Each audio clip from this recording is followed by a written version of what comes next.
What is up, everybody? How we doing? If you guys can hear me and see me, please just let me know in the chat. 1 second here. All right. Let's make sure the chat is working. Let's see. 1 second. Let me just figure this out here. What was the Q&A? Sorry, give me 1 second, guys.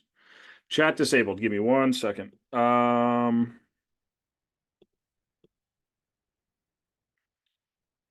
the hell is the chat disabled? Does anyone know how to enable the chat? Something always has to go wrong on every webinar, always. People are still kind of trickling in. Let me just figure this out real quick.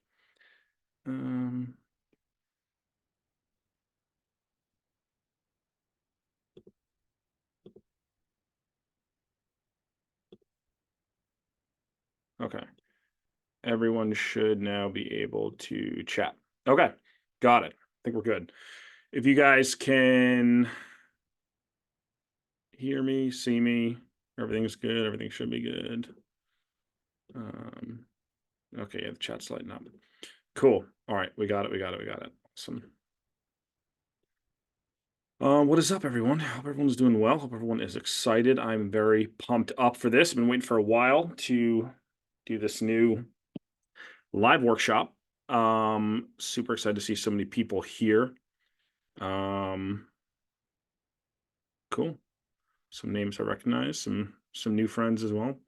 I'm just gonna give it like another 30 seconds before we jump in, just so everyone has a chance to kind of get situated. You know, obviously with these, while you're here, if you're going to be here, let's focus. Let's not be on checking 200 different, tabs going on to social media. That stuff's all going to be there for you, for the rest of your life. So there's nothing more important that you need to be doing than this right now if you are here, because we're going to be talking about something very important today. And that is this topic of building and monetizing $1 million list. So yeah, Alberto said, not like we have any engagement on X. Yeah, no, I hear you on that. Cool. So this is kind of a culmination of a lot of the work that I've been doing over the last few years. And I wanted to just kind of present some of my learnings, not only from building my own business, but also from clients that I've worked with. So let's just get started. So this is 5 steps to $1 million list, the secret email marketing system that can help you sell millions of dollars in products and services, even if you have a tiny list. And I know that that is super important for a lot of people. Obviously, everyone here is probably coming in at a different stage of growth. Some people might have established businesses. You might have an email list. Maybe you've been growing it for a while. Maybe you've been in business for 2 years, 5 years, 10 years, more. Some other people, maybe you're just starting out. Maybe you want to have an email list, or you have a small email list. You haven't really done anything with it. And then there's probably people everywhere in between. I like to think that this is going to be valuable for everyone at every stage, right? Because at the end of the day, we're all trying to do the same thing. We're all trying to grow a list. We're all trying to get leverage. We're all trying to make money from that list. Everyone always says the money is in the list. So let's discover how that actually works. So if you don't know me, I mean, most of you probably know me, but a lot of people probably are learning from me for the first time. My name is Chris Orzechowski. I'm an email marketer and copywriter. I've been doing this for 11 years. I also work as a consultant and a coach for a lot of different types of brands, different types of business owners. I have a small boutique email marketing agency where we actually do done-for-you email marketing services for clients. And I launched that in 2020, right as COVID started, actually. We work with a lot of e-commerce brands, but also some digital product brands, some software brands every now and again. I'm also a very prolific digital product creator. And the cool thing about what I do on the email side is that everything I do for my own business, it's the same system and the same style that I do for my clients. And I've also written 4 books. You might have checked some of them out on Amazon. Pretty cool. Been in a bunch of, media publications. You always got to flash the media badge, right? You got to let everyone know, look at me. Kind of funny. But yeah, one of the things that I really pride myself on, if I could brag about myself for a second, which hopefully I have permission to do that, is I am one of these people who has never stopped working with clients. There's a lot of people out there who teach stuff online, and they maybe have worked with clients for 6 months or a year or 2 years, and they just stopped and they went full into just selling their own stuff and haven't worked with a client in 5 years or 10 years, and they don't really have their finger on the pulse. This is just a snapshot of some of the people that I've worked with over the years. There's hundreds. I obviously can't fit them all, or all the logos would be microscopic. But some brands you might recognize. Most people probably know me from my work with Carnivore Snacks, which is a multiple eight-figure e-commerce brand that I helped launch from scratch. We launched back in 2020, I believe. And we took them from pre-revenue to multiple eight figures, or they should do multiple eight figures. We'll see. We'll see how the year ends up, but it's looking like we might hit it. Um, a lot of other prominent e-commerce brands, Perennial Pastures. I was their CMO for 8 months. I helped them grow 525% in those 8 months. And now they're a multi-million-dollar a year business. Some digital publishing companies, Top Speed Golf. You might recognize The Motley Fool. You might recognize Jeff Walker's product launch formula. I've worked with Jeff for 2 years. Masa Chips is a huge, fast-growing e-commerce brand. I've been working with them for probably about 10 months now. The Hustle, I keep going on and on, whatever. Jay Campbell is someone I've worked with a while as well, and he's someone who has had a lot of success selling digital products, physical products, and affiliate stuff. So he's kind of a triple threat. But as you can see, just a very wide variety of different types of clients. And I just want to kind of let you know that, because I know everyone has a different type of business. You probably sell different types of products. And the number one question everyone always asks me is, well, will this work for me? Because I sell X, Y, or Z. I sell this. I sell digital products. I sell e-commerce products. I sell SaaS. I sell whatever. I have a brick and mortar store. It's all the same stuff, right? And that's what I'm hoping to show you today.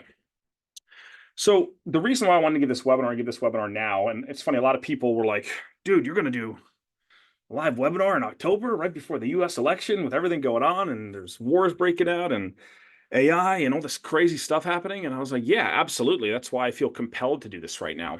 And we are living through a pretty crazy time. I mean, what was it, 2, 3 days ago, or over the weekend, whatever it was, we just saw the Optimus robot, Elon's Optimus robot, right? Like, the world is we're going to live through a wild, wild time over the next few decades. And it feels like a lot of stuff is shifting across all of society. And it reminds me of, I had this teacher when I was a senior in high school, this history teacher. His name was Mr. Lassen. He was a great guy. And he was telling us, I was like 17 years old, senior in high school. He was telling us about the middle class disappearing. And, when you're 17 and you're in high school, like I was a wrestler, I was concerned with that, doing my homework, working on getting a scholarship, didn't really care much about, like, yeah, these are all problems I'll worry about when I'm an adult, right? And now I'm 35, and it's like, oh, I'm starting to see what he meant, the middle class disappearing, like this widening gap between two parts of society, like the upper class and the lower class. And I think that we've all kind of seen that, like, especially over the last few years, things have really started to accelerate.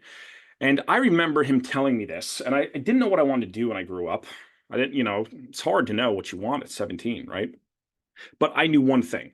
I said, if there is a dividing line being drawn in society, I know what side of that line I want to be on, right?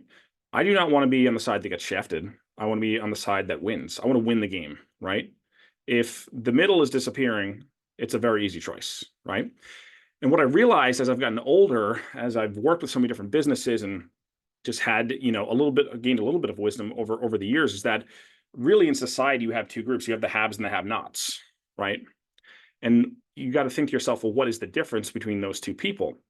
One of my clients, Robert Kiyosaki, who we did a number of projects for my agency, he's the best-selling author of the book Rich Dad Poor Dad. Most of you probably read that book.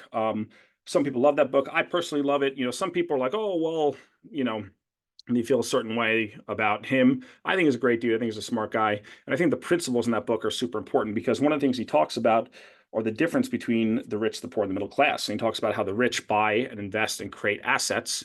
The middle class buy liabilities that think are assets, and poor people just spend all their money and don't have any assets. So it's kind of, meta when you think about it in terms of your business. Like, do you have assets in your business, right? And I'm sure you probably have some. You have processes, maybe you have some products, maybe you have a list, maybe you don't. But for a long time, especially when I was a freelancer, when I was coming up, I didn't really have any assets. It was just like, hey, I got a client this month. Cool, I'm getting paid. And I hope I get another one. Hope this client doesn't disappear. That's a very shaky foundation to build a career on.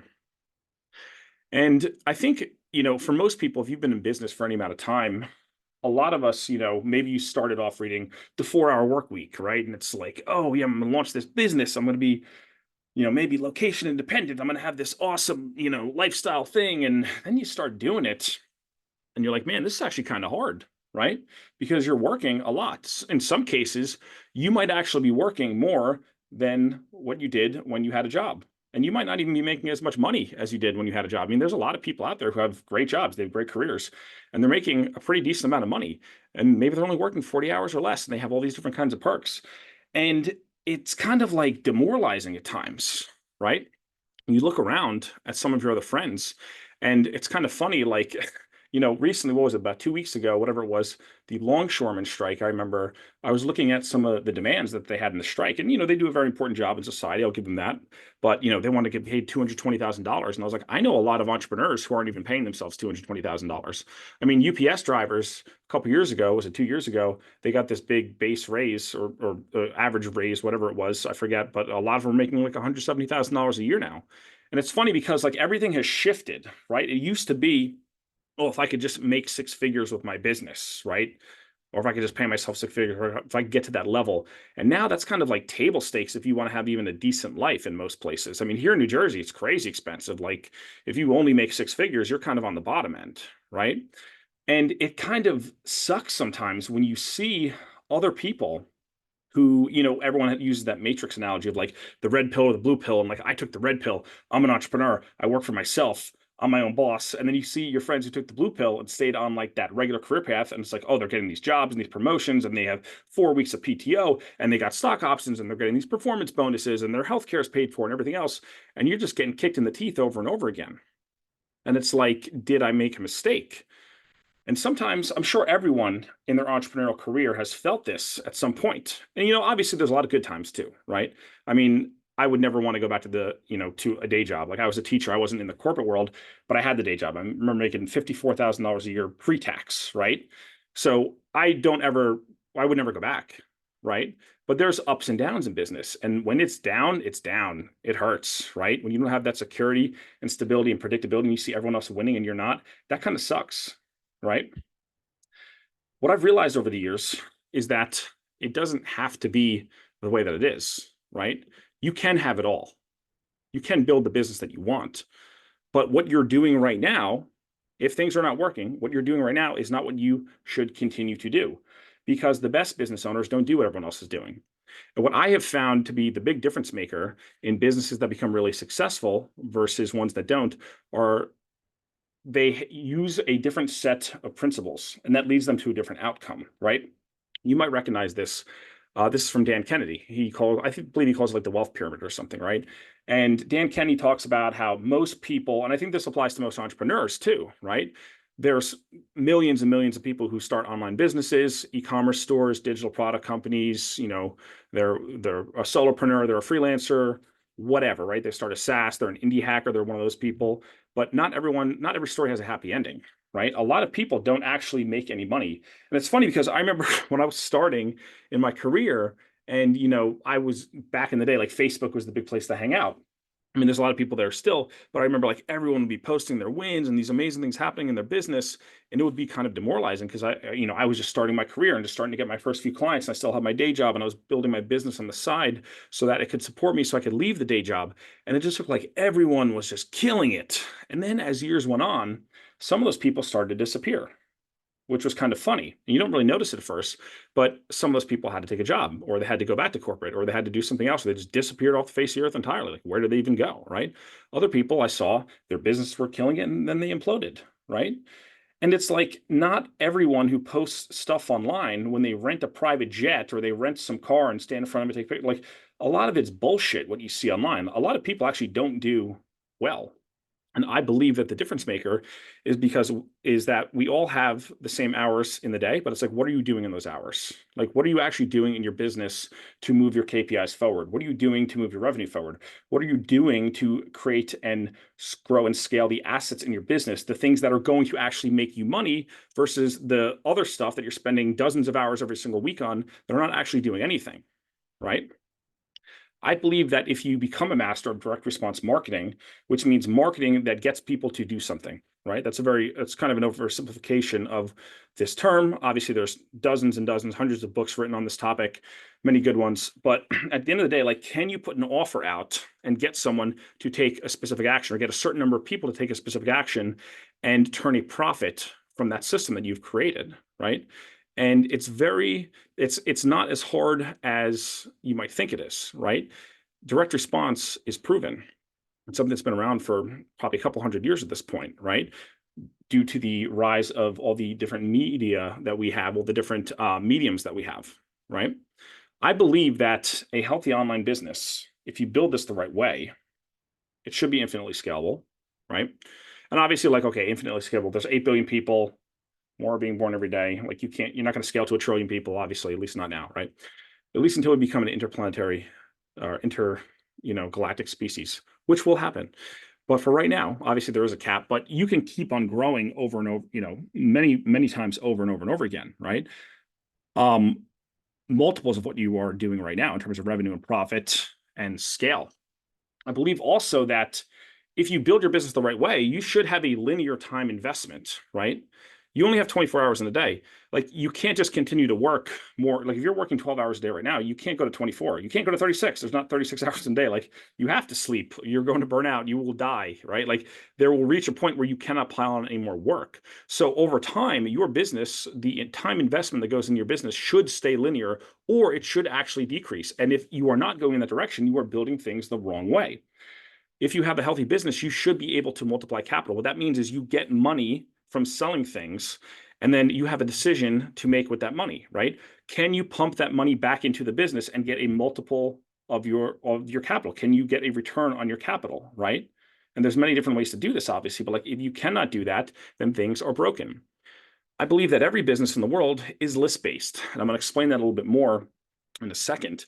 But everything you're doing online is to grow your list. It's to grow your customer list. It's to grow your buyer list. It's to grow your list of whales, right?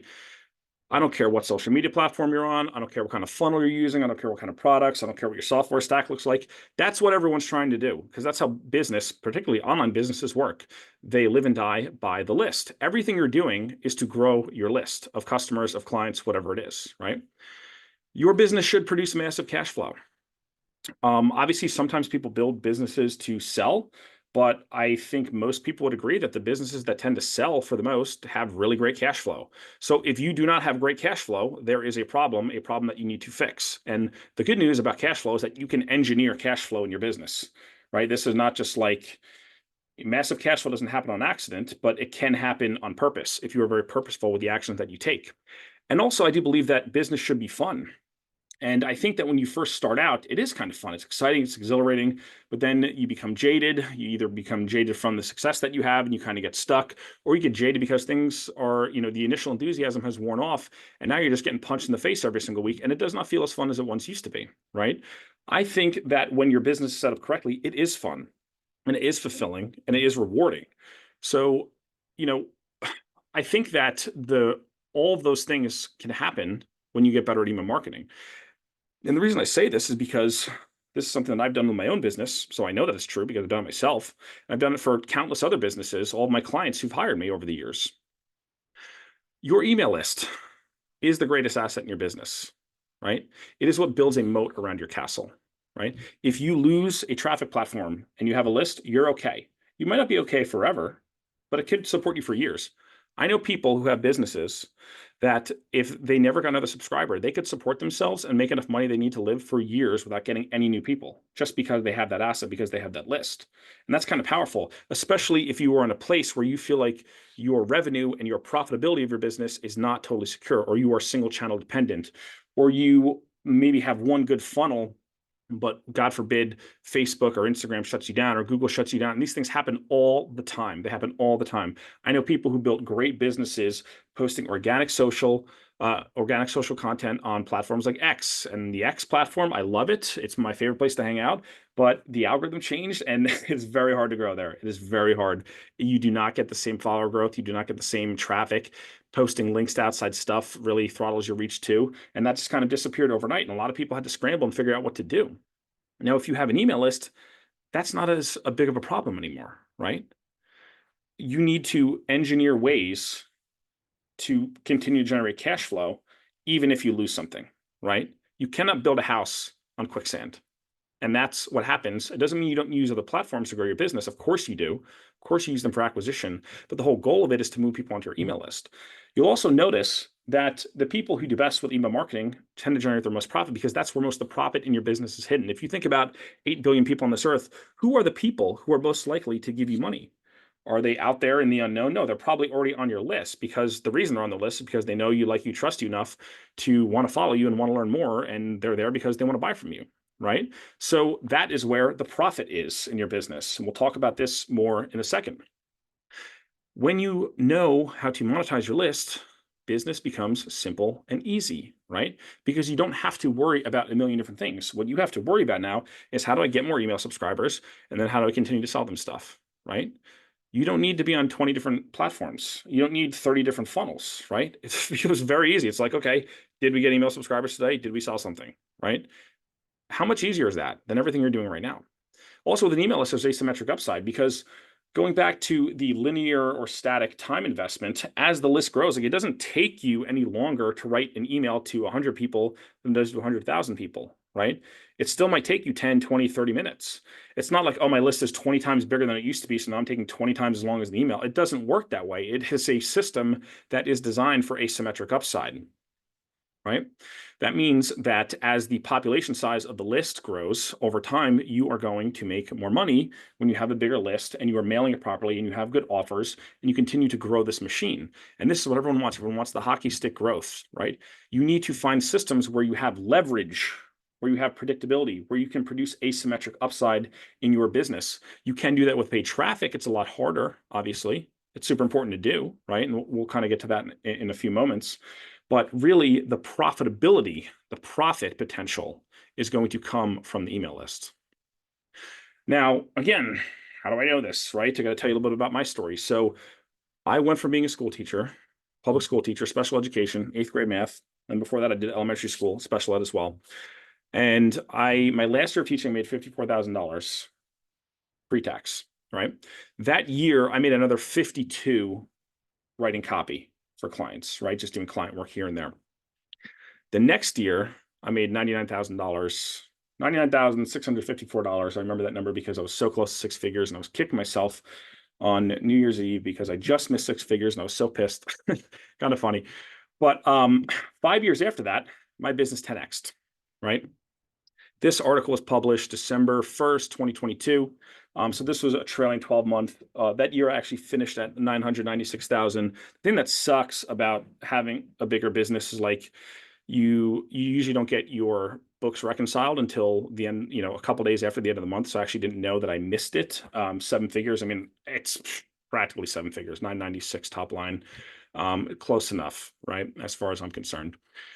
But how was I able to do that? Well, the reason I was able to do that was because I had my email list, because I built an asset where I had subscribers and clients where I could just send an email and money would appear, right? So if I lost a client or I want to take on an extra client, all I had to do was send an email to my list and say, hey, I have room for one more client. Here's the kind of stuff I'd like to do for you, blah, blah, blah, blah, blah. Hit reply if you're interested. And people would reply back and I get clients. And I also had products, and I would take things that I would do in my agency. I would take email systems and autoresponders and all these different sequences, and I would package them up and sell them. And I would just write an email to my list every single day.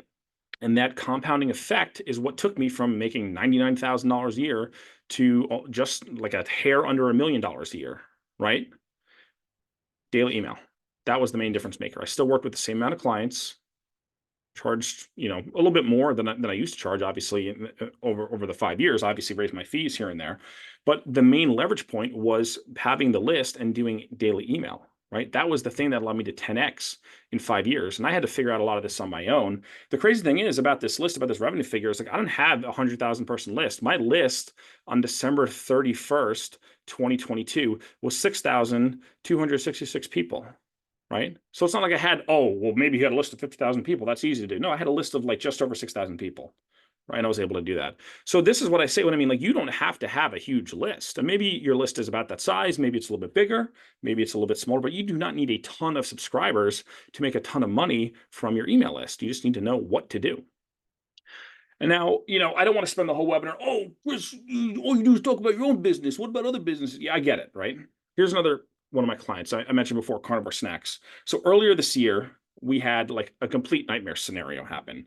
So basically, without getting too into the nitty gritty of like food science, because I could talk for hours on it's kind of boring. What happened was in the meat snack industry, there are a set number of studies for beef jerky because beef jerky is like the popular meat snack, right? They dehydrate the meat. It tastes like you're eating an old leathery shoe. It kind of sucks. Carnivore snacks is a completely different product, right? It's obviously meat, regeneratively raised, high quality ingredients. It's probably one of the best things you'll ever eat. And I really mean that. It's Joe Rogan's favorite snack. Everything was going fine. All of a sudden, the Ohio Department of Agriculture came in and said, hey, because you're not using an approved methodology based on these university studies for beef jerky for producing your product, we are going to shut you down.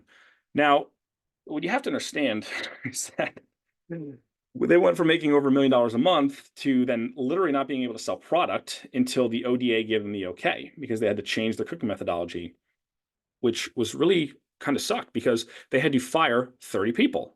Right? They had to let their entire warehouse team go. Not only that, the timing of this, it was like a month before taxes were due, and they had a 7-figure tax bill. And they were not able to sell product. When your business goes from doing 7 figures a month to then down to zero, that is what I call a sphincter tightening moment, right? Because you're like, oh my God, we've just been building this thing for 4 years, and now it could literally die in the next 30 days unless we do something. We had to shut off all the ads. We had to let go of the entire warehouse team. And we had to make enough money because they were running out of cash fast because they had to fund these new university studies with the University of Wisconsin, I believe, to prove that the product was fine. And everything was fine. Eventually, long story short, by working with the ODA under their supervision, they were able to become operational again. But we had to do a pre-sale. We had to say, okay, when we are back open, we're going to be shipping product. And what we were able to do with this company was we were able to do, our email list saved us, right? We were able to, with 3 emails and 3 SMS messages that were based on the emails that we wrote, we were able to sell $700,000 worth of product in 1 month, and we saved the business. If we did not have the list, and if we did not have the relationship with the people on the list, that business would have not existed anymore. They would have went out of business, which would have been awful. It would have been a terrible, terrible thing, right? Imagine spending 5 years of your life doing everything right, reinvesting cash in the business, building everything, all the relationships, all of the money you spent on traffic, all the blood, sweat, and tears you poured in that business, it could have all went away. But the list is what saved us, right? So when I talk about security, that's what I'm talking about, right? That is what I'm talking about. People are worried right now. Everyone's like, oh, there's going to be a recession. And some people are saying this. Some people are like, no, it's BS. Everything's fine. Who the hell knows? I mean, I feel like we've been waiting for the shoe to drop for 2 years, and it seems like the stock market just keeps on hitting new highs. So, like, I don't know. I don't know what's going to happen. I don't think you know what's going to happen. I don't think most of the analysts on Wall Street know what's going to happen. I think, things just happen and no one knows. But people are scared about this, right? Everyone's worried about this. They're worried about the robots, the AI taking our jobs, blah, blah, blah. They're worried about war with this country, war with that country. I get it, right? These are all definitely real concerns. But you know what's scarier than all those things? Not being able to generate cash flow from your email list. That to me is actually scarier, because what I found is that recessions, you can opt out of recessions. You do not have to participate in recessions. If you have assets, you are not participating in recession, right? It's not going to happen, because that's the definition of an asset. It's something that works for you and pays you even while you're not working, right? Or even while you've made a small investment, it's going to generate cash flow for you.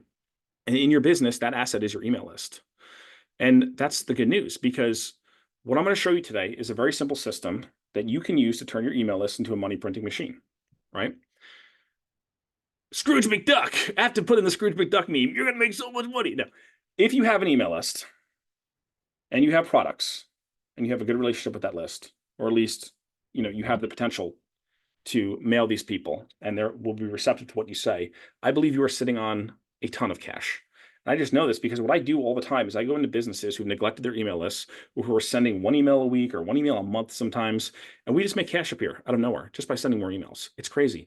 It's like the easiest thing in the world. All I do is I go in and say, hey, you're emailing like once a month. What happens if we went to like 3 times a week? And I'm like, I don't know. Let's give it a shot. And then, oh my God, they're making money. They're making thousands of dollars, tens of thousands of dollars every time they send an email. I'm like, man, you should have been doing this the entire time. Like, what have you been spending your time on? Like, what have I don't understand what you're doing all day, right? Like, this is where the money is. It's in your list. Like, all you have to do is send emails. You write emails, and then people will buy your stuff. Like, what could be more important in your business than that? I don't understand. But whatever. Imagine if you got paid every time you hit the send button. Imagine if you had more sales every day. Imagine if you could engineer a higher AOV by selling stuff that you can't always sell to pay traffic, right?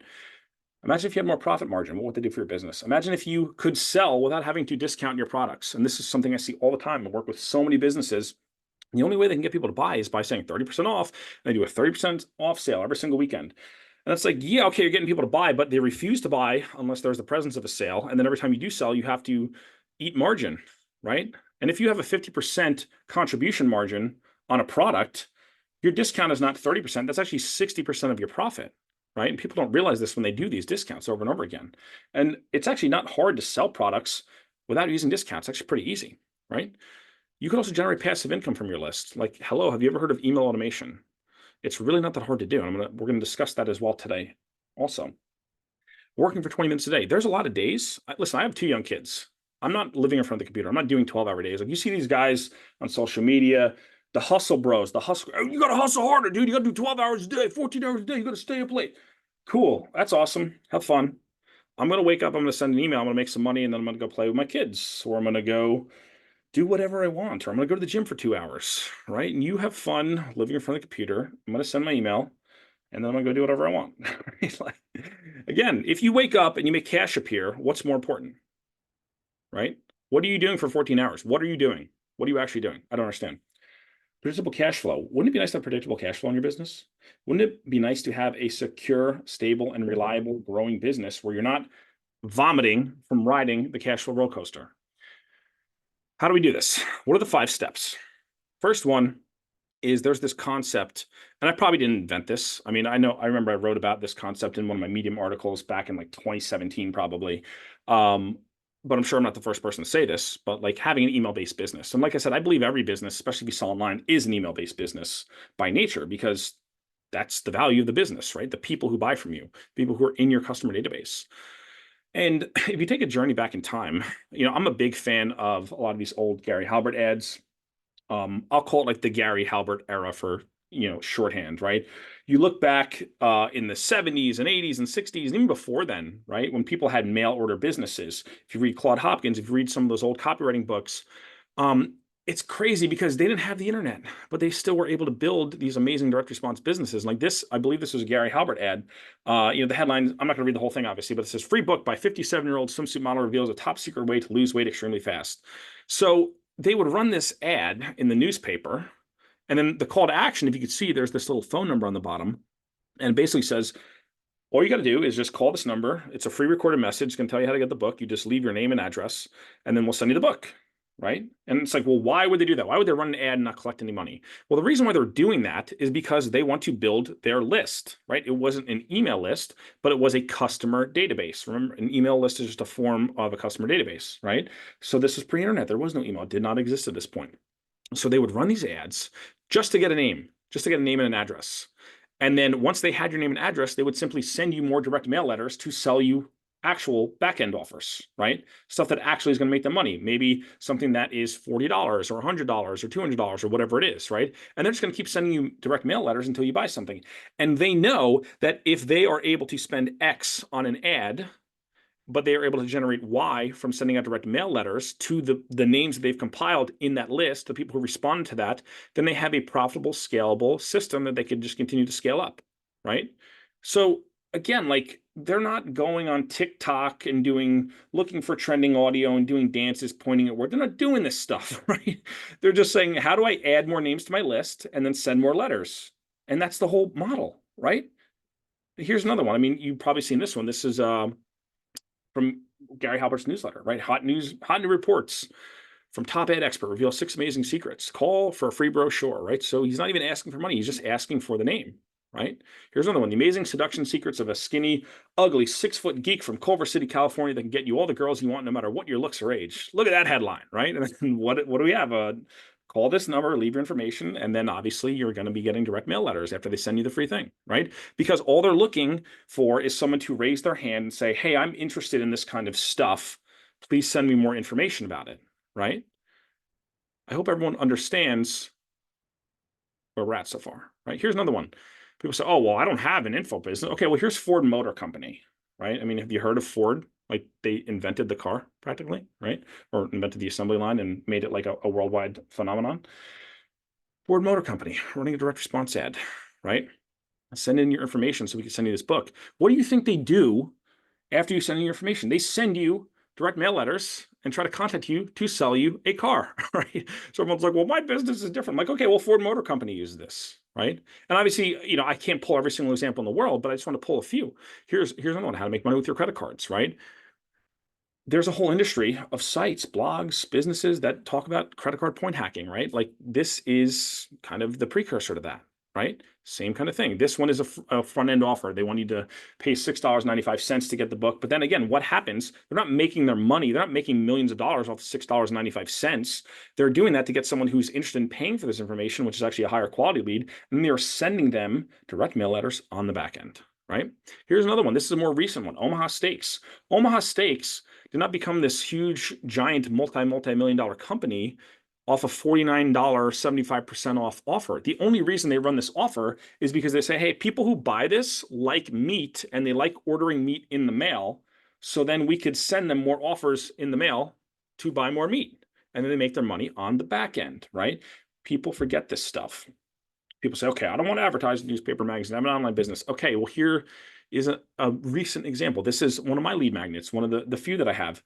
Make It Rain, sign up to get my free book on how to generate massive paydays with email. I've had this thing. I think I published this book in like 2018. I don't know the exact number because I've deleted so many subscribers over the years who've gone cold, and I've had a lot of people unsubscribe. And, I have, over 10,000 now currently on the list, a lot of customers, thousands of customers, but I would estimate on the low end, at least 50,000 people have downloaded this book. It could even be higher. Again, sometimes people download your stuff, they never open it, whatever, who cares, right? It's going to happen. It's kind of part of running an online business, right? From this form. So simple. Why do I want their name and email address? So that I can send them emails to sell them other things, right? And I know if you were interested in email marketing and making it rain, then you're probably gonna like my paid stuff, right?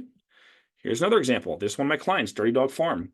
And this is a regenerative cattle ranch I just started working with back in July. And we more than doubled their business already. And it's October, right?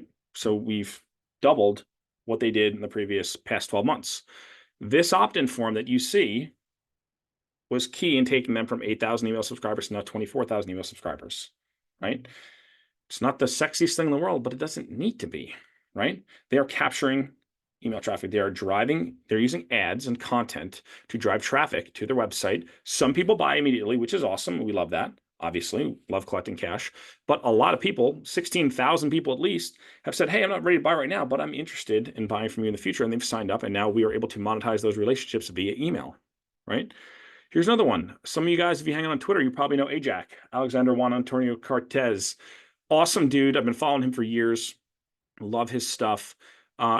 Free guide, intermittent fasting. Why is he giving away this free guide? Does he make money off this? No, he makes money when you opt in, and then he sends emails, and he does a very good job with his emails. I don't know if you've been on his list, but his emails are excellent.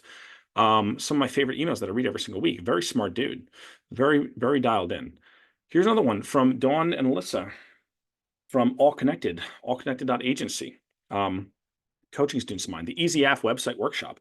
They are an agency and they help people with they help people kind of like in the holistic health space, I guess, as a good umbrella term.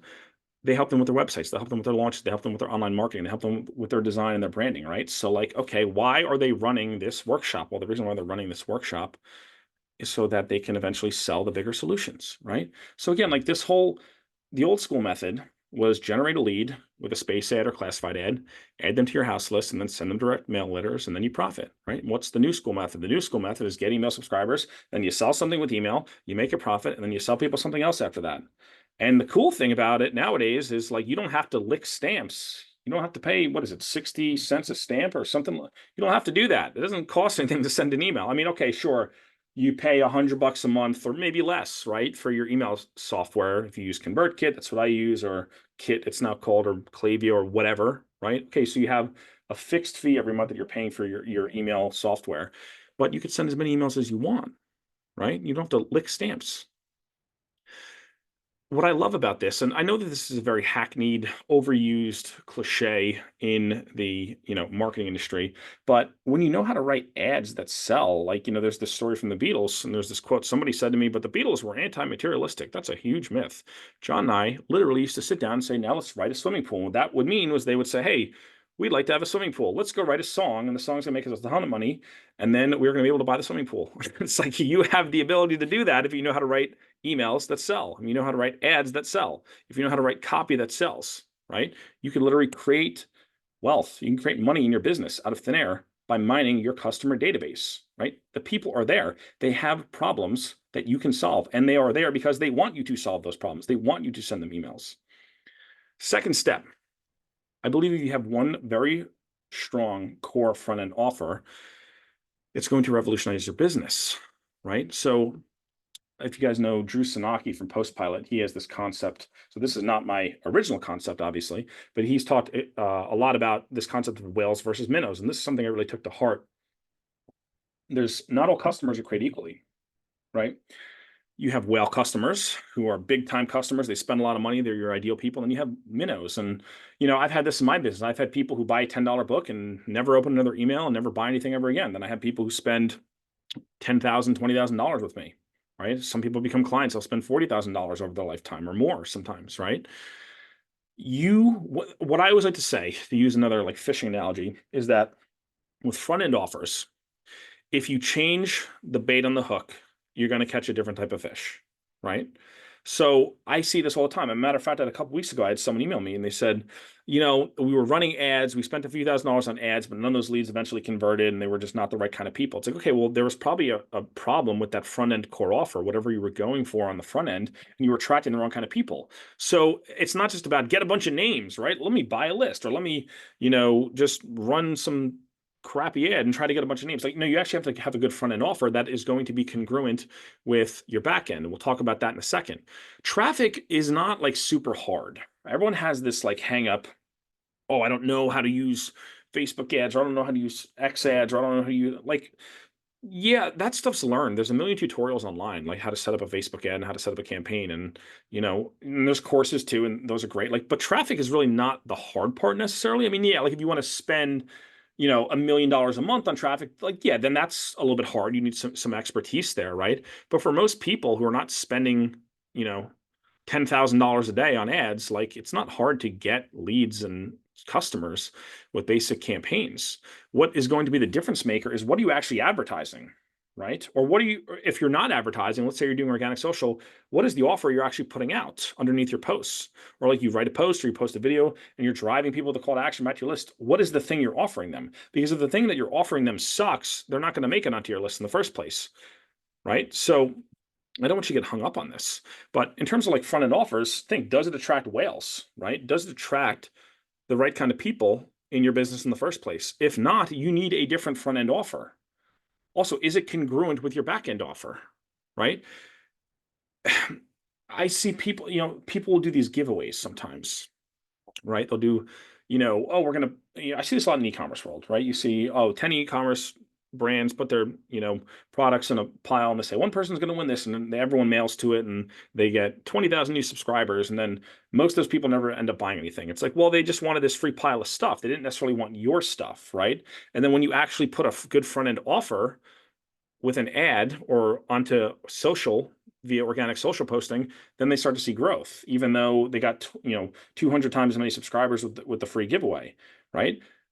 Is your front end congruent with your back end offer? Because if your front end is not congruent, you're never going to sell the stuff on the back end, right? So you might be able to get subscribers, but you need to make sure that you're putting the right thing on the front end so that you are filtering the right kind of people. You do not want everyone to respond to your ads. You do not want everyone to respond to your social posts. You do not want everyone to respond to your lead magnets when you put them out there. You want the right people to respond, because if you get the right people onto your list size doesn't really matter after that, right? You can make a lot of money with a small list or a big list. Is it easily understood, right? Do people understand the thing that you're talking about?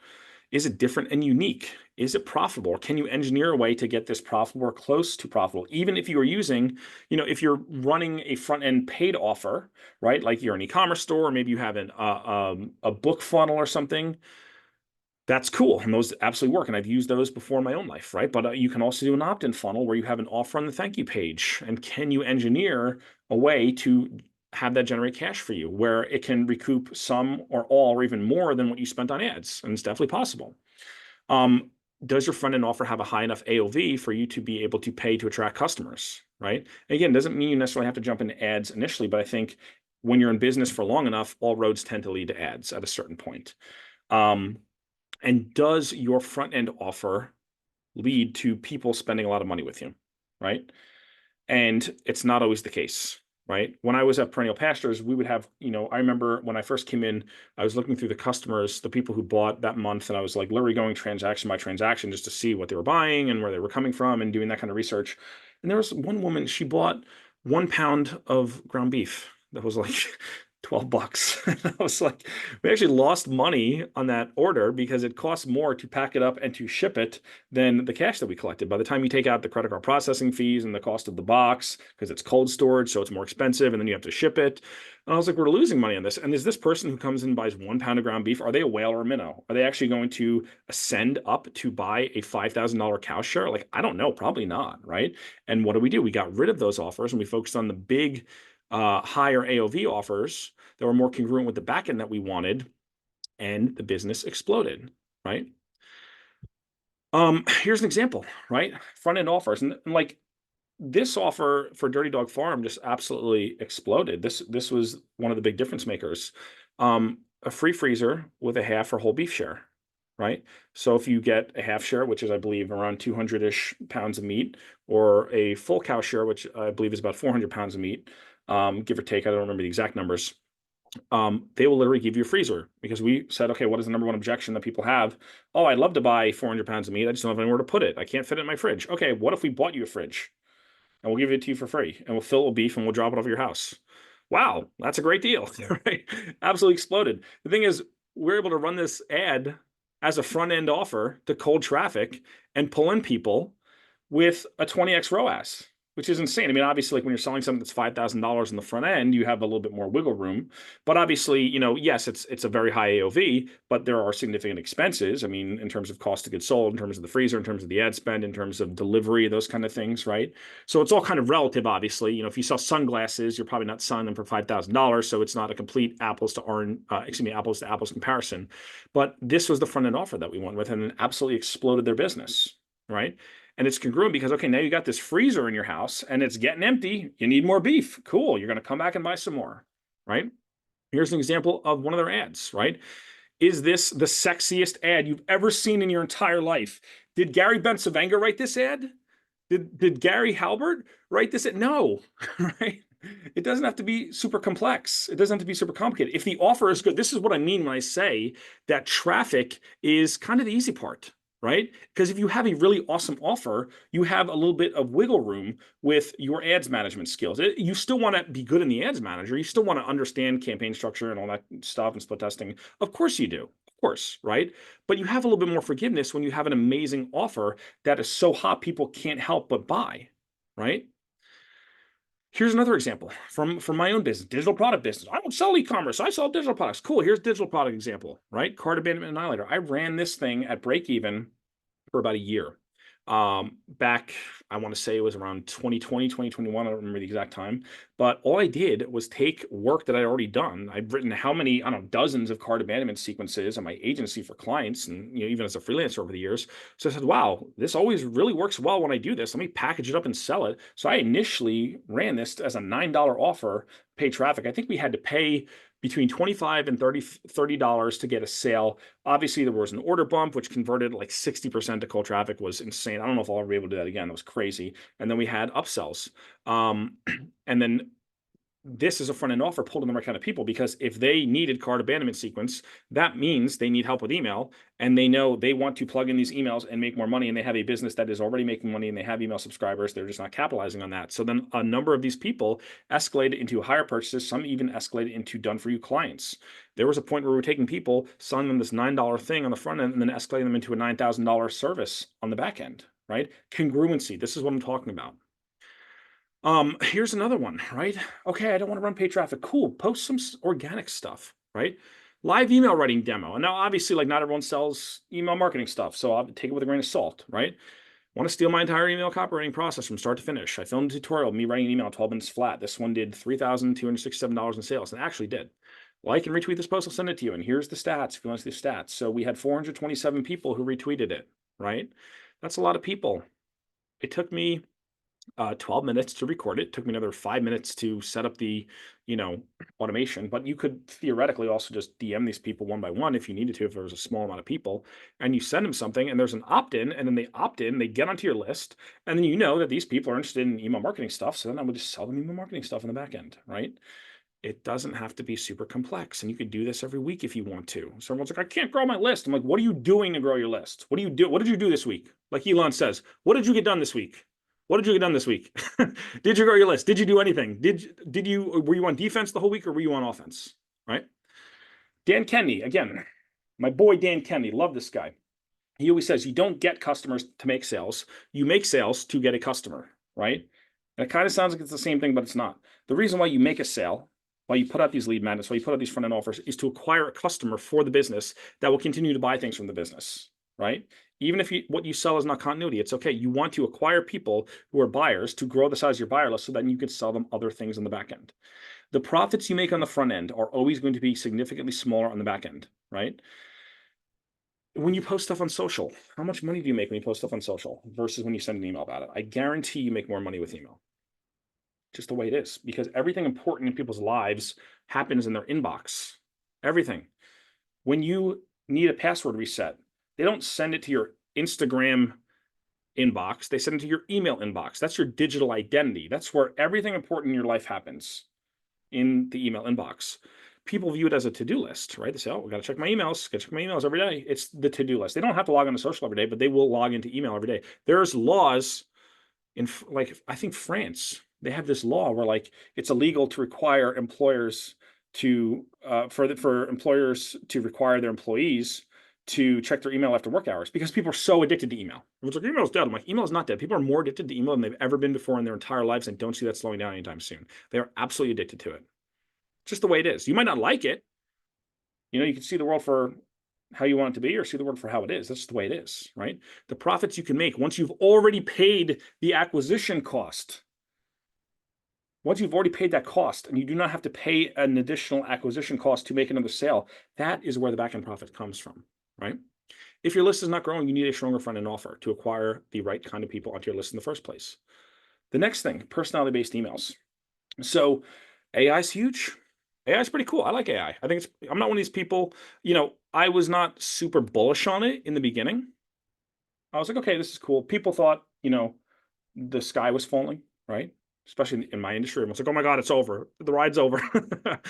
Has not turned out to be the case. I mean, who knows what the future will hold, right? But I just don't see it. I mean, AI is cool. I love it, right? But what happens now is there's a lot of people who are just like, oh, I can just use ChatGPT and write an email. And I'm like, yeah, you can do that. You absolutely can do that. Maybe what you put out is even pretty good. But what I find is that people like buying from people, right? I mean, how many posts have you seen like this? Like, it's almost become a meme online, on LinkedIn especially. It's like AI bots talking to other AI bots. It's like you see these posts and you're like, that an AI wrote that sucks. Like, this person's an idiot. Like, I'm gonna unfollow them. It happens all the time. It's kind of funny. What you realize is that if everyone is using AI to write their stuff, and it all kind of sounds exactly the same, because maybe they just don't know how to think through how to put together a coherent sales message, then maybe the way you stand out is by being different and not being an NPC like everyone else, right? Again, I love AI, But what I've also found too is I love writing. I really enjoy it. Like, yeah, I can use AI to write stuff, but writing is fun to me. And I think once you become even halfway decent at it, it's like cathartic, right? It's like this fun experience. Like I'm like I wake up in the morning and I'm chomping at the bit to get down to the computer so I can write my email because it's like I need that release. It's like I need to just get the words out because I'm so excited about waking up and writing something and improving my skills and seeing what the response is. It's There's really awesome feedback that happens. And this is I believe this guy's name is David Simon. I think he was the writer of The Wire, the TV show, which I thought was okay. I didn't love it. It was all right. Whatever. People they're like that's the best show ever. I thought it was okay. But there was this funny interview in maybe the New York Times or one of these things, and he was saying, I don't think AI can remotely challenge what writers do at a fundamentally creative level. And this reporter's like, but if you're trying to transition from scene 5 to scene 6 and you're stuck, you could plug it into AI. And he's like, I'd rather put a gun in my mouth. It's kind of funny, a little bit morbid, but that's how I feel too. It's like, yeah, I can use these tools, but what I found is that for me personally, when I'm writing an email in the morning, it would actually take longer for me to use an AI tool than for me to just take 5 or 10 minutes just to sit down and write what I want to write. Because by the time I get the right prompt and edit the email and then give it more prompts or generate new versions, I'm done with the email already. And it's fun and I know exactly what I want to say. And all I got to do is tap, tap, tap at the keys and it comes out and boom, money comes in, right? Writing is just thinking. Tools are just tools, right? We used to write with stone tablets, and then it was papyrus, right? And then the pencil and the pen were invented, and then we had the typewriter, and then we had the computer and the word processor. And I think these AI tools, you could use it if you want to. I don't care. It doesn't matter to me. I'm not going to lose sleep. It doesn't matter. I don't care. Whatever, right? If it makes you happy, cool. But writing is thinking, right? You need to think through what you want to say. You have the best AI in the world. You need to give it an input. You need to know how to sell. You need to know what you want to say in the direction you want to take the thought. So I don't care if you use that stuff. I've just found that people crave connection, right? Like, what I found is like everyone's like, well, AI could write a story-based email. I'm like, yeah, it can write a story-based email. But when I write an email about a dad that I saw at the soccer field the other day, and he was on his phone instead of paying attention to his kid because he's probably a bitch to some corporate entity that doesn't give a shit about him. Yeah, an AI can write a story like that, but it can't write that story because it wasn't there. I was there and I saw it, and I have my perspective that I'm going to filter this experience through and put that into the email, right? So I know I'm getting excited. I'm not mad. I just get excited a little bit. Get excited about this stuff. But people like buying from people, right? People like having connections with people. And I believe it's a really good way to future-proof yourself, because if you are someone that people want to read and want to pay attention to because you have unique insights and unique stories and a unique take on the world, that I believe is going to be the strongest asset for yourself going forward. Right? Like, here's an example. I had lunch with David Deutsch, who's one of the world's best copywriters. He came to Westfield, which is where I live here in New Jersey, and we had an amazing lunch. And I wrote this email, and everyone's like, "Oh man, writing an email, writing a lot of emails or writing emails to my list, that sounds really tough." All I did was talk about lunch, right? I wasn't sitting there, spending 6 hours trying to craft the perfect piece of copy. I just told a story about something that happened in my life, and it made sales. And I moved on with my day, and it was awesome. So all I did was document stuff that was going on in my life and turn it into an email. And you could do this too, because there's stuff going on in your life all the time. It's really not hard to do. The fourth step, building a $1 million list, is sending daily emails. Now, Scott Adams is a very famous author. He was the creator of Dilbert, the Dilbert comic strip. Everyone probably knows Dilbert. Very smart guy. He's written a lot of great books. I think it was his one book, How to Fail at Everything and Still Win Big. I believe that's what it was called. He talks about systems over goals, this kind of like mental operating model of having systems over goals. Like what a lot of people do is they say, I want to make $1 million, or I want to grow my business to 8 figures, or I want to do this, or I want to sell this many, and like those are goals and those are cool. And I think it's, probably important to have goals, or at least a North Star for where you want to take things, but you cannot control a goal. You cannot control any outcome in your life. There's too many other factors, right? I wish you could, you just can't though, right? It's like when I was a wrestler, we'd be learning moves and the coach would say, hey, remember, the other guy has a vote too, right? The other guy, you're going to do this move, you're going to shoot in his legs, but he's going to do something. So you need to be ready for what happens when he does that, right? Losers have goals, winners have systems. Daily email is a system. It's a system you can implement and track the results from and then make tweaks from. If you just say, I want to make a lot of money from my email list, what is the system you are going to execute to get to that goal? You have 365 days in a year, 366 in a leap year. That means you could send 365 emails. You have 365 at-bats, 365 chances to make it happen, right? If you are emailing once a month, so you're emailing 12 times a year, and I'm emailing 365, I'm going to destroy you. I'm going to dominate you. I'm going to eat your lunch. I'm going to take all of your customers, right? That's just the way it is. People run ads every day. They do Instagram posts every day. They do X, they do 20X posts a day. They publish YouTube videos all the time, right? People are always putting out content. But with email, they're like, oh, I don't know, I don't want to email my people. I'm like, you are going to make more money when you have a system that is predictable and repeatable. And it's also going to build a habit with your readers, right? Because if your readers know there's an email dropping every day, the people who are going to stick around and read that stuff are the people who really like it. And they're going to crave more from you. The more you give them, it doesn't quench their thirst, it just makes them thirstier. It's amazing how it happens. And how do you like keep up the volume? Everyone's like, writing an email every day, it sounds like a lot of work. I'm like, well, it's not a lot of work because you're doing stuff every day. You're doing stuff every day, every week, every month. You're not just like, it's not like work shuts down your robot and they put you back in your case until 9 a.m. the next day. Like, you're doing stuff all the time in your life. You're doing stuff all the time in your business. Gary Vee has this great quote: document, don't create. All I do with my own list is I just document stuff that I've done. I just say, hey, I work with this client and this crazy thing happened. Here's what I learned. And if you want to work with me too, here's a link, right? Boom. How hard was that? Not super difficult, right? Document, don't create.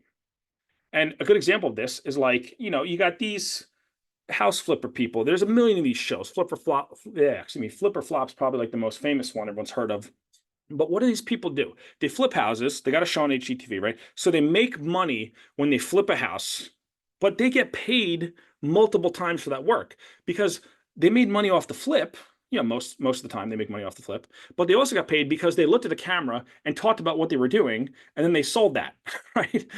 And like, you can do the same thing. Like, you're doing stuff in your business every day, even if you have a physical product company. It's like, hey, I went down to the warehouse the other day, I noticed this crazy thing happened, or I noticed blah blah blah, or hey, I saw this thing in the news the other day, and here's what I think about it, or hey, this customer sent this thing to me, and actually I had to address this because maybe you had the same question too, right? All you're doing is just documenting the stuff that is happening every single day in your business, and stuff happens every single day. You cannot tell me nothing ever happens. Stuff happens all the time. There's always stuff that you could write about. You need to know how to write well, though, right? Yes, daily email is super important, but you need to know how to turn all of those stories and all those happenings in your life into a sales message and a sales asset that can entertain and educate and inspire your audience. Because if you can do that, that's when the money appears. And that's when you can do this sustainably and repeatedly and predictably, and make cash flow appear over and over again. I believe you could 7x sales with daily email. If you're emailing one time a week and I'm emailing 7, I'm going to make 7 times as many sales as you, probably more, to be honest with you, because frequency is your friend, right? Think about the friends in your life who you talk to them once a year. How good is the relationship you have with them versus the friend that you have where you talk to every single day?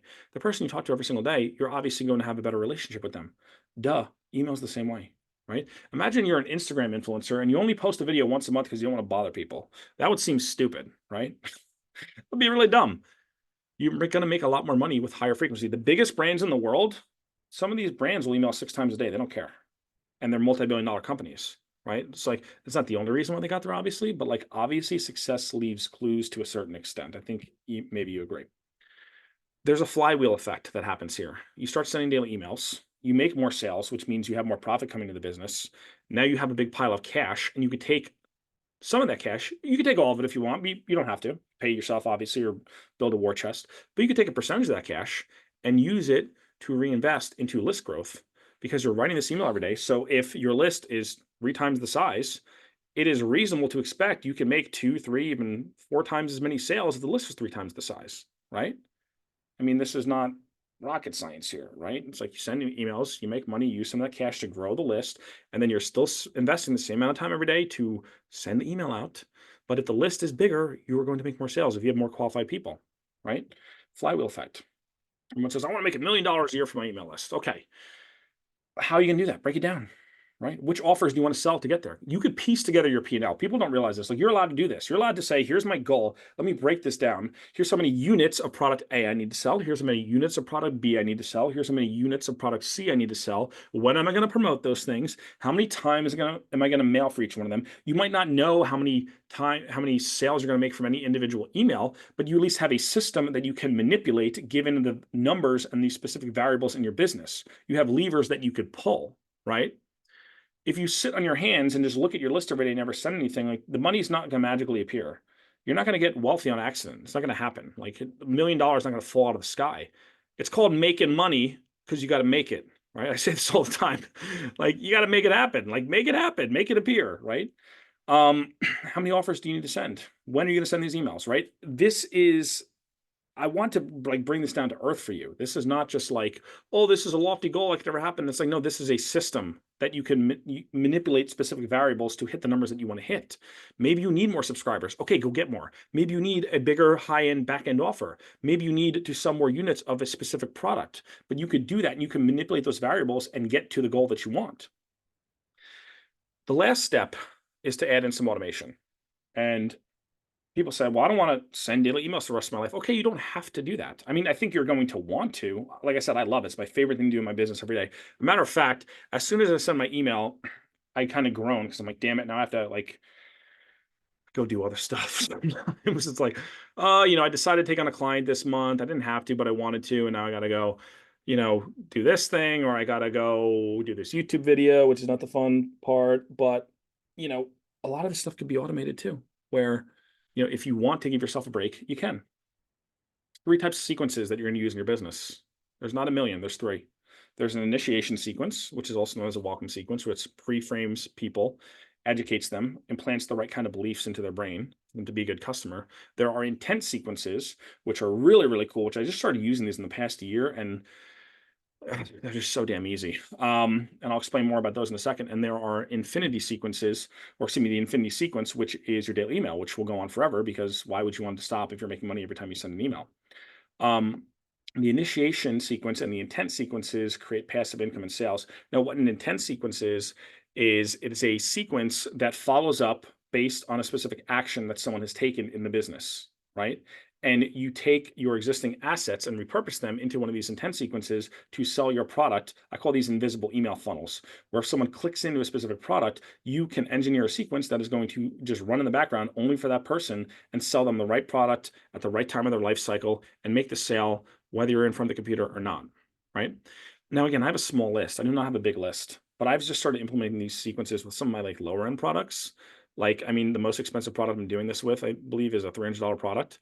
Sorry, I have one more for a $997 product, but most of the other products are anywhere from $10 to $300, and it's a consistent 200 to 300 a day in my business when I'm filling these invisible email funnels. And like I said, I have a small list. I have clients where we built intent sequences for some of these behaviorally driven automations that are making multiples of this.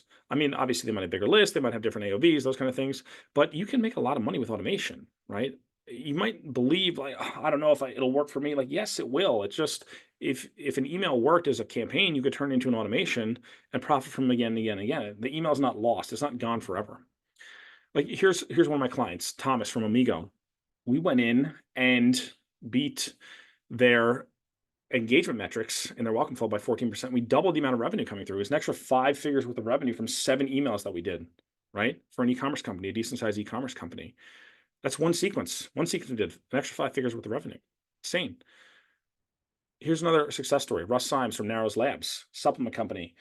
They were sending like, 1 email a week, maybe 2 on a good week. All we did was double their email frequency and they doubled their email revenue. It was insane. It was so easy. It was like one of the easiest things in the world. And then we started building automations and they made even more money after that. It was nuts.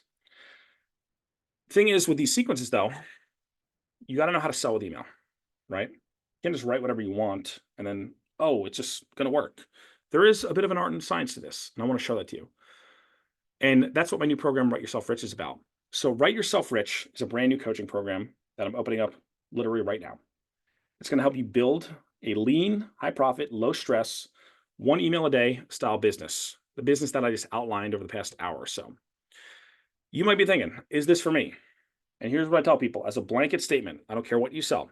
If you have an email list or you are trying to build an email list, if you're making less than 7 figures worth of revenue from that list, this course will help you. Okay. If you, like I said, no matter what kind of business you have, if you have an email list, it'll be for you. If you have an e-commerce brand, the stuff that I do for my own list is the same stuff I do for my clients. I write emails the same way. I tell the same kind of stories. I use the same frameworks. I use a lot of the same automations. The stuff that I do for carnivore snacks, if you're on the carnivore snacks list, it's driven by the copy. I mean, that's a multiple 8-figure business. Digital product creators. Obviously, I've sold a lot of digital products myself. I helped build a lot of digital product business. I work with John Assaraf, an Neurogym, an eight-figure personal development company, and wrote all of their emails for 2.5 years. I worked with Jeff Walker for 2 years, helped do multiple millions in sales for his stuff. Right? Service providers. Obviously, like if you're a freelancer, that's what I was. I built a list. Why did I do that? Because I wanted leverage and I wanted to divorce my time from my money, right? And I wanted to get leverage back into my business, right? If you are a thought leader or an expert and you have a list, you're not doing anything with it. Okay, let's sell some stuff. Let's make some money. If you're a coach or a consultant, your business is going to be driven. You're going to be running funnels and things like that. And what's going to happen? People are going to end up on a list. What happens after that, right? If you are a SaaS company or a tech company, the valuation of your company is largely going to be based on users, right? Are you monetizing those users? Are you getting retention out of those users? How are you doing that? Well, email is a great way to communicate with those people. So if you have an email list or you want to have an email list, you need this program. Email's so powerful, right? This is one of the biggest launches I ever did. Believe it already. It was the 18th biggest Kickstarter of all time back when we did it. We did just under $5.2 million. And this is in 2017 money, right? So when you factor in inflation, this is probably over 6 million, like today's money. I don't know the exact calculation, but significantly more. We were doing daily email to warm up the list, right? They weren't really doing any email. They brought me in. We started doing daily email in preparation for their Kickstarter launch. And then once their Kickstarter launch happened, we were doing daily email throughout the entire launch.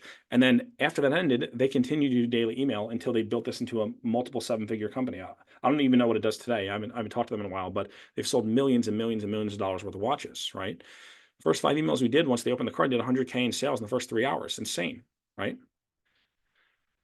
Here's what's covered in this course. The Write Yourself Rich system is the foundation. It's going to help you orient yourself. It's going to set a new North Star for you. It's going to help you clean out 90% of the stuff you're doing that is not making you any money. And it's going to get you on the right path to building this email-based business, right? Where you could set things up where your focus is on growing your list and sending daily emails or daily-ish emails. If you're not ready to jump into daily, that's fine too. And it's going to help you claw back hours and hours of your time every single week and set things up the right way. It's going to help you build your offer stack. It's going to help you build out the offers that you need. It's going to help you build out the systems that you need in your business to get you ready. It's going to give you the complete understanding of how to grow and scale this email-based business. Module number 2 is going to be a super deep dive into email copy, how to write $1 million emails. How do you actually write stuff that sells? How do you actually sit down on the computer and know that when you write something, sales are going to come out the other end? What are the frameworks? What are the structures? What are the specific persuasion triggers that you need to hit? Right? What is the type of messaging that you can use? What are the types of emails that you could send? How do you write subject lines? How do you do closes? How do you do the call to action? How do you make the segue? How do you do all those things? And then examples of all these different types of frameworks that you could use to turn words into money via your list. Mastering your email software. This is something, I decided to include this because so many people were like, do you have any resources on like just how to get good at the tech part? Like, I'm not a techie person. Like, I'm not a techie person either. I always like to joke around and like, I don't want to be inside of any piece of software unless I have a chaperone with me because I don't want to press the wrong button. But with email software, I love being inside my email software because I know exactly what to do and specific levers that I could pull to generate more money. And it's kind of like if you're going to go into battle, you want to know how your rifle works, right? If you are going to have an email-based business, you want to make sure you're getting the full use out of your tool. So we're going to go super deep into all the nooks and crannies of email software and how to turn this into a powerful asset for you, how to build all the automations you need, how to do the segmentation, how to I've even engineered ways in my own ESP to get passive subscribers and passive revenue. And I could show you that too.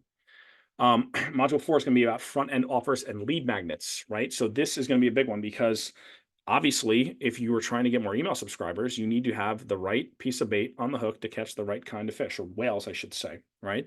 So this is going to be very useful. And this is going to be something you're going to constantly come back to because over the course of your business, you are always going to be engineering new front-end offers and or lead magnets to attract the right kind of people. So this is going to be super useful. And I would be surprised if you didn't leave this module with, a dozen new front-end offers that you could test out until you find the one that is the winner that attracts the right kind of people onto your list and gets your list growing faster. Because again, all the traffic in the world doesn't matter if you are not enticing people with the right first thing that they see.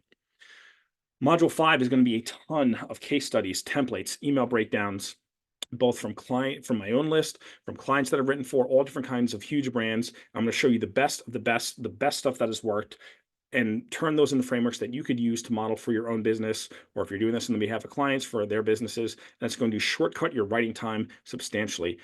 In the past, when people have gone through my stuff, they said they've taken their email writing time from 2 or 3 hours down to like 20 minutes to 30 minutes. And I have no doubt in my mind, when you go through this, you're going to see all these case studies. You're going to see how we tell interesting stories, how we have good copy hooks, how we generate those hooks, how we generate those ideas, and turn emails into money. Advanced automation. This is all about the intent sequences and the initiation sequences. And this piece is really cool. It's going to show you how to create high converting sequences in your business that you can kind of set and forget, and they will just run for you and continue to perform and sell for years and years and years, even if you're in a coma. And I'm going to show you all the tech stuff. It's really not that hard. I'm going to show you how I organize all this. I'm going to show you how we how we structure these for maximum conversions. Email 7 is going to be about list growth, right? So what are all the methods that are working right now that you should be focused on to actually grow your list and get the right kind of people? Again, most people don't take any action, which is why the list doesn't grow.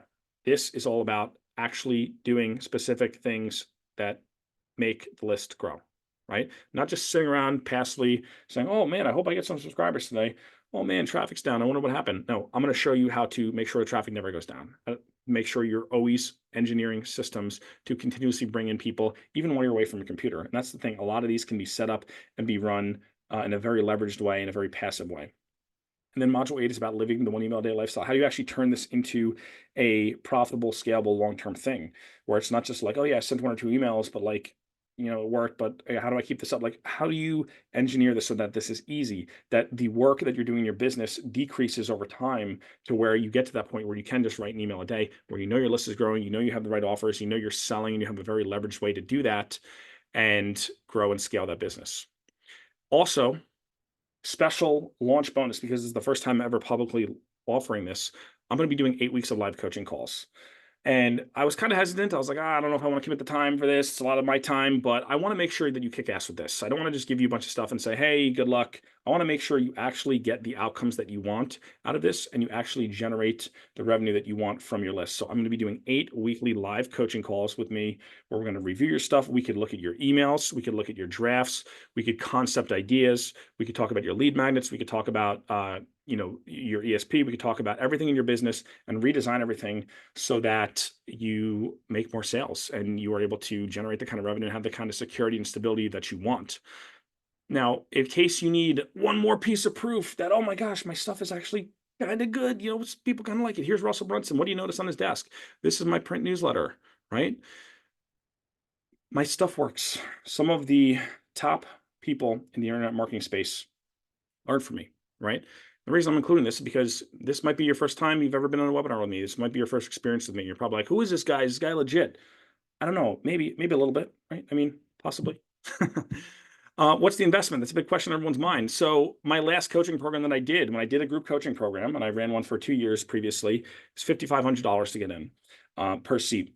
But I wanted to make this very accessible for people. So I decided, let's not do 5,500. I want, for this very first launch, I want to make this like the most amazing deal ever.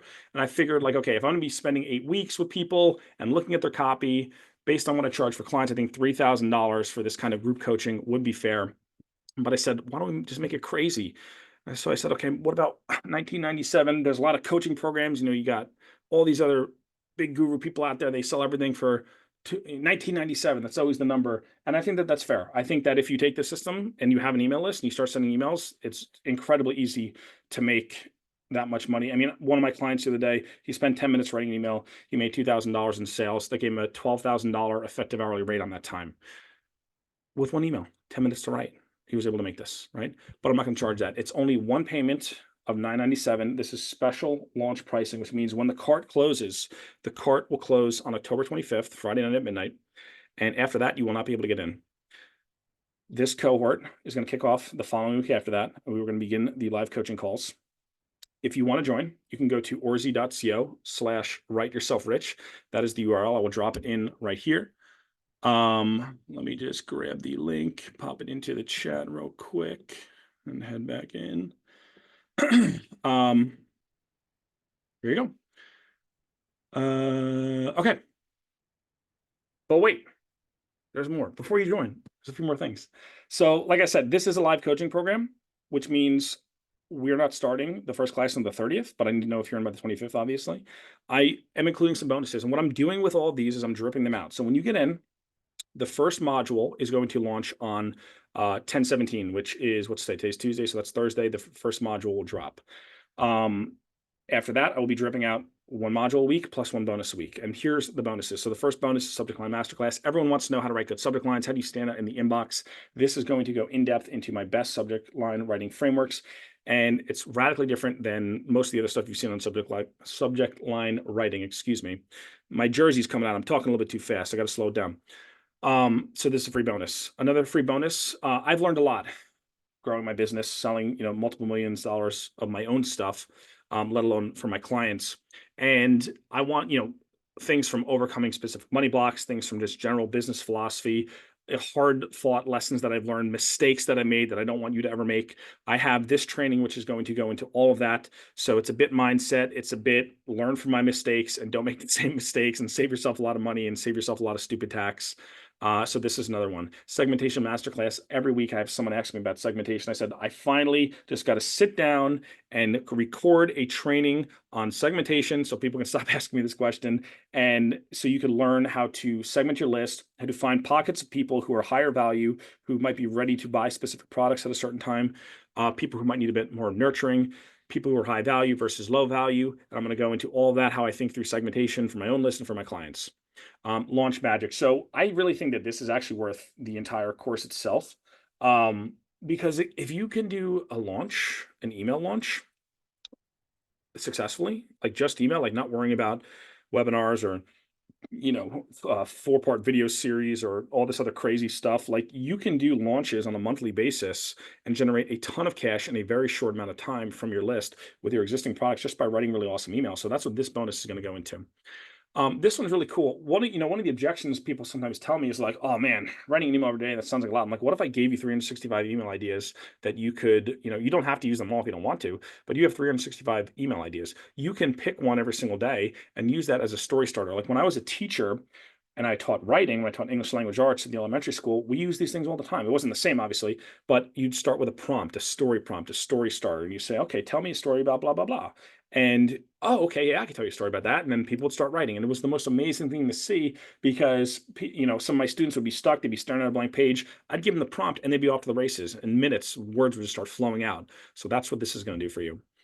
The offer masterclass, we're going to talk a lot about how to actually engineer better offers, both, obviously we're covering front end offers, but how to engineer better back end offers and how to launch things that are going to be successful and they're not going to fail. You're not going to invest months of time or months of capital into building out an offer or product that no one even wants to buy, because that's the worst thing I found. If you take 6 months to develop this new product and then no one wants to buy it, you just wasted 6 months and 6 months of opportunity cost and how much capital and focus and everything else. So this is going to be all about, if you don't have an offer, this is going to be super helpful. If you have some offers and they're not selling as well, we're going to be able to retool those offers to get them to sell better. Bonus 7, one of the other objections I get is people are like, okay, I have a list, or I'm starting a list, but I don't have a product. What do I do? Okay, well, what if I told you there's a lot of ways to monetize your list, even if you don't have a product, right? There's 5 or 6 ways that you could use to generate cash almost immediately, depending on where you're at, depending on your list size, even if you have a small list. And I was in this position too. When I started my list, I remember there was one point, I think it was back in like 2017, I had 274 email subscribers. I didn't have any products at this time. And I said, man, I'd really love to be able to generate some cash from this thing because I'm writing an email every day. So I'd like to actually sell something. But, I didn't know what I didn't know. But I sold an offer using this methodology and made $1,720 with 2 emails. And I said, wow, okay, there is something here. And that gave me the confidence and the motivation to keep pushing through and keep growing the asset. And it gave me a little bit of cash, which was nice because that was one less client I had to take on to hit my goals that month. And there's even more, because this is, if you are still with me here right now, and you buy on this workshop, before this workshop ends, before I close this down, just to make this even more of an insane offer. And I'm very stupid for doing this. I know that I'm stupid for doing this because it's going to take so much of my time, but I really want you to succeed, right? I want you to kick ass with this. I want to personally make sure that you kick ass with this. I want to help you through your individual blocks. If you purchase before the workshop ends, before I close this thing down, I'm going to give you a free 1 hour private coaching call. I charge people $1,000 to hop on a coaching call with them. That's not some like internet marketing bullshit. I charge people $1,000 all the time or 500 for a half an hour. So I do this all the time. This itself is worth more than the actual course. So even if you don't want to go through the course, but you just want to pick my brain for an hour, or you want me to consult with you for an hour, you get this bonus if you buy before the workshop ends, right? There's a 30-day money back guarantee. So everyone's like, well, sounds great. I really want to do it, but I'm not sure. Okay, fine. 30-day money back guarantee. I don't care. Buy it. If it's for you, cool. If you don't like it, totally fine. No harm, no foul. Money back. Easy. Here's everything you get today. So you get all 8 of the modules for the course. You get all 7 of those bonuses. You get the limited time bonus, which again is just for this launch. When I offer this in the future, I'm not going to be offering 8 weeks of live coaching calls. So this is like a one-time ever only thing. And then if you buy right now, while you're on this presentation, if you go to this link, orzi.co/writeyourselfrich, and you purchase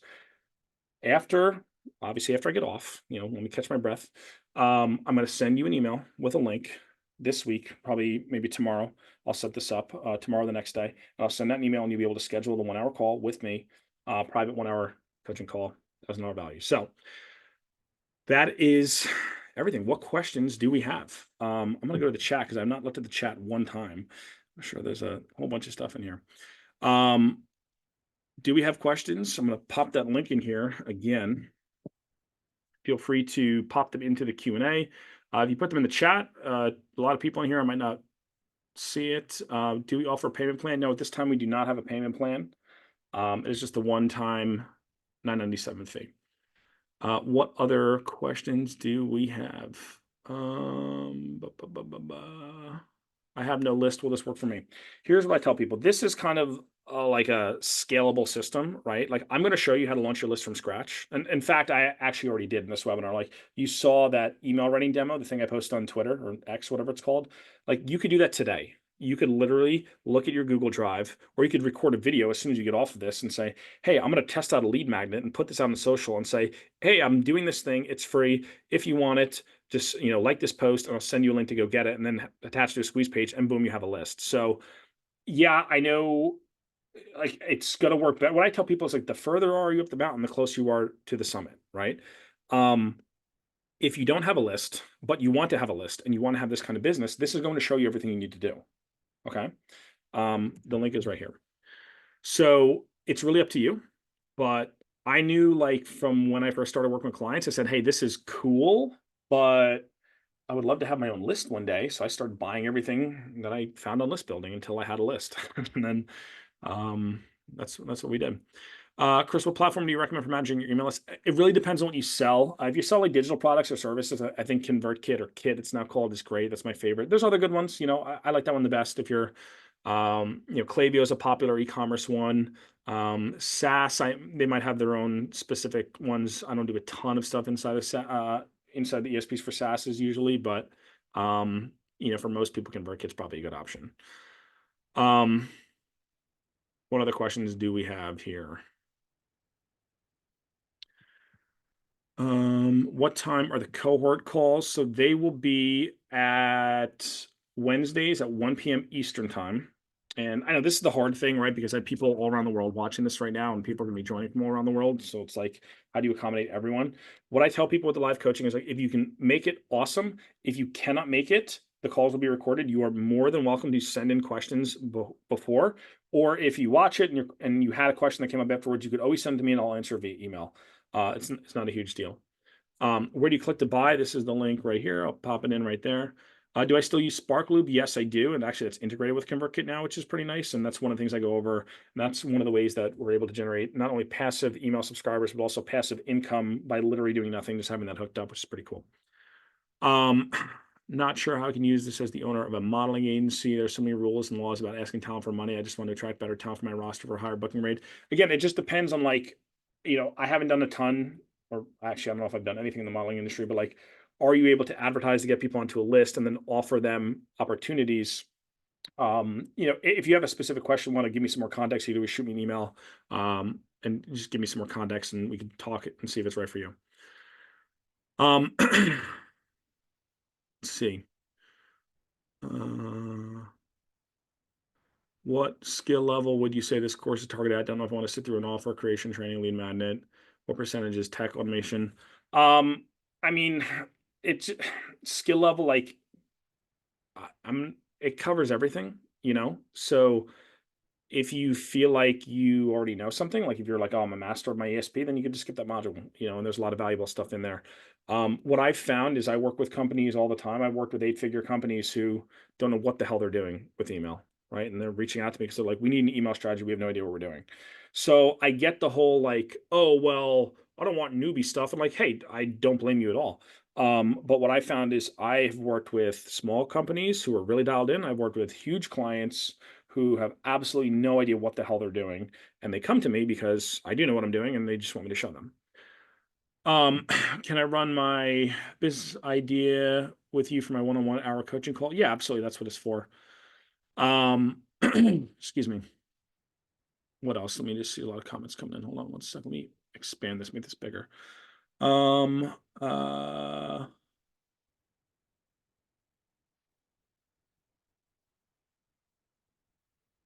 what else do we got here? There's a lot of stuff here. Um, Do I have any stuff on the ins and outs of managing for clients? Yes, some of my other courses. Email me privately and I'll send you some links to those. Let me just go back, scroll up here a little bit too, if there was anything good. I'm gonna need to look at this chat log later. Um,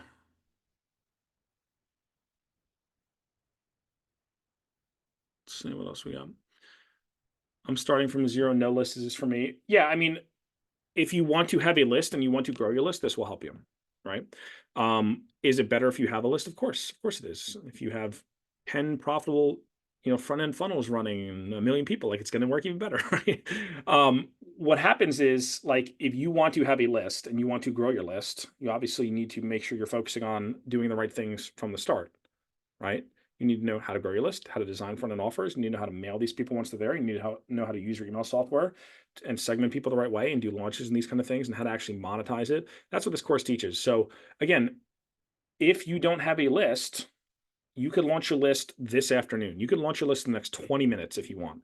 All you have to do is say, hey, I am creating this thing. And this is what I did with my first ever lead magnet. I said, I did this 1-page Google Doc and it was something stupid. It was like the 7 laws of email copywriting or something, right? And all I did was I made a post on Facebook and I had a few, maybe 1,000 friends on Facebook, right? In my old account. And I said, hey, I'm putting this thing together. If you want a copy, just comment the word, email below, and I'll reach out to you and send you a link to go get it. And then all I would do, all the people who commented on it, and what happened is people start commenting. And then when a post gets a lot of comments, it picks up algorithm juice and it gets shown to more people just magically through the algorithm. And then other people start commenting on it. So it kind of creates like a little bit of a mini snowball effect. And then all you do is just message these people individually and say, hey, I want to send you the thing. What's your email? I'll add you to my list and then send it to you. And then they give you your email, give you their email, excuse me. You add them to the list, and then boom, you have a list and you start mailing. And if they unsubscribe, cool, but most people will stay. So, I get that like I don't have a listing, but if you wanted to, you could start your list in 20 minutes. So it really just depends on how bad you want it in terms of building the list specifically. Are there some things that don't monetize very well, like education? It just depends. I mean, when you say education, do you mean like selling stuff to school teachers? Do you mean homeschooling? Do you mean just online education business? Like my business is an online education business, technically. Um, so if you give me more context, I can give you a better answer. I have a list. When I have timely offers and a lot of emails, I will get replies or future feedback that I'm a spammer. So the email day concerns me. So it could be that the offer is not congruent. It could be that's the people on your list. What you will realize too is that that will subside over time. So it does depend on how you bought your list and the pre-framing that happened beforehand. And this is what we're going to really cover in the front end offer piece to it. But I have people sometimes who say, "Oh, you're a spammer. I'm unsubscribing." I'm like, "Okay, cool, thank you." There's 10,000 other people who love my stuff, so I'm not worried about this 1 or 2 people who has some negative feedback for me.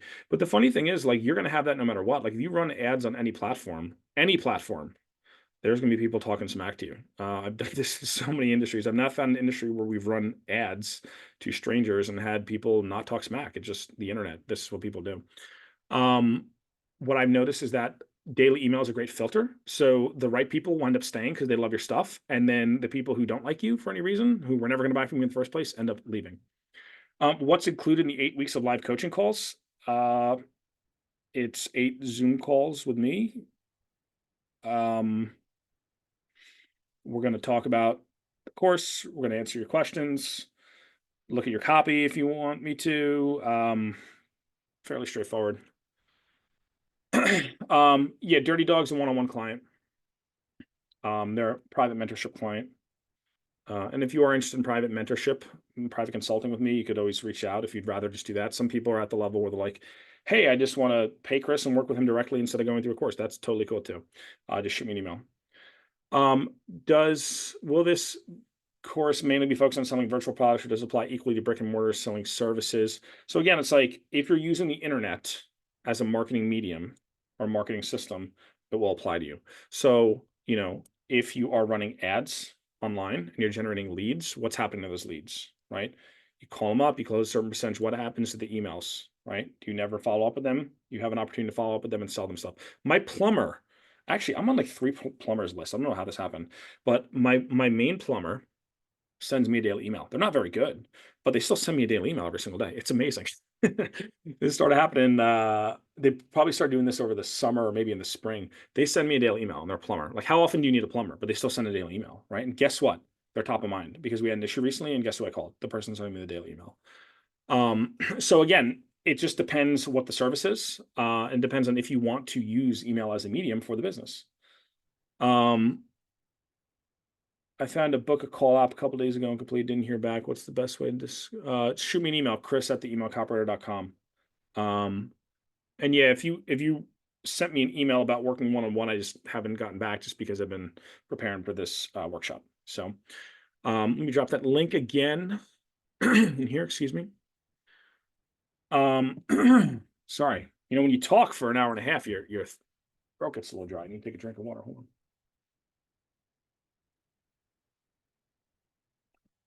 Other questions? Remember, once this webinar ends, the one-on-one offer goes away. So please ask now. Let me pop up the Q&A box, which for some reason doesn't display when I'm up here. Hold on a second. Sorry. Will slides be available after? The replay will be available after. What's the difference between cash flow and income? Income is what you take out of the business. Cash flow is what happens in the business. People might define it different ways, but that's how I define it. What about, I think I already answered this. What about complaints about your list being a spam or for over emailing? Again, that does not happen to me in years. Anytime you ramp up frequency with anything, you're going to lose people. Just kind of going to happen. But if you're getting more subscribers than you're losing, and you're getting more customers than you're losing, then you win the game. You are going to lose subscribers and customers. It does not matter what you do. And even if you never mail, and this is the funny thing too, like people are like, well, I'd rather just not email my list because at least I know they're there. You're going to lose subscribers due to attention attrition. And this is one of the things that no one ever talks about. Everyone's like, I can't email daily because people will leave. People are going to mentally check out the longer that you take to respond, to actually communicate with them. And I've just seen this time and time again. People go cold. I look at my list every day. I look through the cold subscribers, and people will be reading for a while, and then they'll just stop. And it happens. It happens on lists of every single size. So I get people are like, oh, but I don't want my list to go down. I'm like, A, start getting more subscribers so you don't have to worry about it. And B, you're losing subscribers whether you email or not because of attention attrition. Think of it like, Black Friday is next month, right? So you're going to have 1 million companies that you haven't heard from since last Black Friday. You're going to start emailing. And what are you going to do? Half of them, you're going to go click unsubscribe, unsubscribe, unsubscribe, because you have already churned, even though you were still in the database. They just have not communicated with you, right? So I get the complaints about like you're emailing too frequently, but you're going to lose people even if you don't do this. At least if you use my method and you start emailing, you're going to make money and enough money to funnel back in acquisition to replace all those people who were churning anyway. AOV is average order value. LTV is lifetime value. Slide with acronyms would be nice. I have a business. I've been doing email marketing for 8 years, but I don't know them. Let me know which specific ones. Is there a way to see Chris speaking, or is it only possible to see a screen share? I don't have any products myself, but promote products from Amazon currently on my website. Are these products I can still promote through email, or should the products come from somewhere else? Yeah, it's a good question. So some people, especially in the e-commerce space, you'll see this a lot. Like they'll have a really thriving Amazon business and they want to start either driving traffic other ways outside of the Amazon ecosystem, or they want to eventually reduce dependency from Amazon because they're getting killed by Amazon seller fees and advertising fees, which seem to go up every year. We've had some clients like that, and building the list. I mean, it's just, you're just going from an Amazon ecosystem to a DTC ecosystem. So you can promote stuff directly to Amazon. I mean, I have books on Amazon. I promote them from time to time, and people go buy right there. I don't get the sales data. I mean, I see how many sales. I don't get to tag them manually because Amazon keeps that all like in a black box, which is fine. Nothing I can do about that. But yeah, I send people to Amazon with my own stuff. So um, what the heck were you writing emails about when you just started creating your emails about? Do you have an idea of the business you want to build? Yeah, again, it just goes back to, I'm just talking about what I'm doing in my business and in my life, right? You're not uh you're not a robot that shuts down at the end of the workday and then you fire back up at 9 a.m. the next day. Like, stuff's always going on, right? Like, I talk about vacations I've been on. I talk about things that I learned when I was out and about in the world, or I talk about all different kinds of stuff. And mostly I talk about, for my list particularly, I talk about what's going on in my business, because I'm always working with clients. I'm always testing stuff out. I'm like, hey, we did this cool campaign. Here's what happened. And, you don't need to have a million different ideas. You just need to document what you're doing. Let me just get through the rest of these questions. Let me just read this one. Hold on. So I know my avatar audience, trust security track, no list. I'm in the starting line, work 55 hours a week. What are your thoughts? So if you have a 55-hour work week, you're not working a 9 to 5, you're working like a 9 to 7. It is hard when you have a day job building anything. I did that for 4 years. I totally understand what that's like, and I empathize with you because I was in your seat. I walked a mile in the same shoes that you're wearing. It's not easy. I'm not going to sit here and be like, "Oh, dude, it's just easy, bro." Like, yeah, actually writing an email to your list is kind of easy, and it's not super hard, but juggling that with a day job is difficult. And I'm not going to sit here and sugarcoat it and say, "Oh, you're just soft," or whatever. Like, that's not the case. It is difficult. It's going to take time. I sacrificed a lot during those 4 years, but I knew that the sacrifice that I was making to build the business, build these assets, would give me a better life for the rest of my life. So, um, it's going to take time. The time's got to come from somewhere. It's not a ton of time, right? But if you invest an hour a day into your business, it's like if you write an email, you repost on the social, you're doing things to grow your list, you're creating offers, like, you can reasonably do that in a few hours a week. Again, the time is going to still have to come from somewhere, right? Like, you're going to have to carve it out, but you're not going to need 40 hours to build an email-based business. It just, I don't know what you would do for 40 hours. I really don't, because if you write, let's say it takes you an hour to write an email. Let's just say it's not going to take you an hour to write an email, but let's just say it does. Let's just say you're really slow and you're really not good at this. You write your email, you can repost on the social, you engineer traffic, either other, maybe you have a YouTube channel, maybe you're doing ads, maybe you have some affiliates, maybe you have some organic social that you're doing. Even if you create a product and spend another hour a day, I mean, you're looking at 10 to 15 hours tops. Like, and this is why I always say, like, what are you doing? My entrepreneur friends who are like, they're working their ass off. I'm like, what are you doing all day? Like, what are you actually doing? Like, when I work with clients one-on-one, I have them, one of the first things I do is I have them do a time audit and say, show me everything you're actually doing. And then I want you to list out what's making you money and what's not making you money. It's like, okay, you're doing these three things. Did you make any money during doing those three things? No? Okay. When are these things going to pay off? Never? Okay, scrap them, get rid of them, right? Do stuff that actually makes you money. I work with fine arts and help them with their copy. Can emailing every day work for artists? And think about whale clients for them who already get so much email. So I think that if you look at other mediums, there's an artist that I follow on X. His name, I believe it's Fen de Villers. I'm probably mispronouncing that, and I apologize because I have a tough name, so I understand. Um, he posts stuff on X every single day. I love it. I love seeing his stuff. So if it's interesting stuff and it's unique and it's useful to them, who doesn't like useful, unique, interesting stuff, right? If all you ever do is say, "Hey, I got this thing, buy it," and then tomorrow you say, "Hey, I got this thing, buy it. Hey, I got this thing, buy it," like, you have to make your emails valuable. You have to infuse some story. You have to infuse some education, some information, make them laugh, make them feel something emotionally. And I think for art, that's incredibly important if you can emotionally move people. Um, I don't worry about other people who email a lot more. I don't care that Banana Republic is emailing 6 times a day. I don't care. I can't control what they do. I can control what I do, and I can show up every day because I know that I'm here to help my people every single day.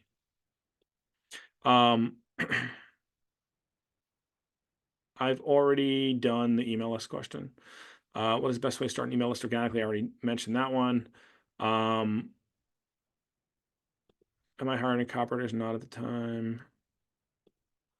How would you apply this to affiliate marketing if you don't have a front end offer? Well, you can have a front end offer. You can either create a front end offer because you're allowed to create things, or you could just have a lead magnet that is appropriate with the back end offers that you want to sell. I sell affiliate stuff all the time. I have them come through my free lead magnet. So there's a lot of ways to do that. Um,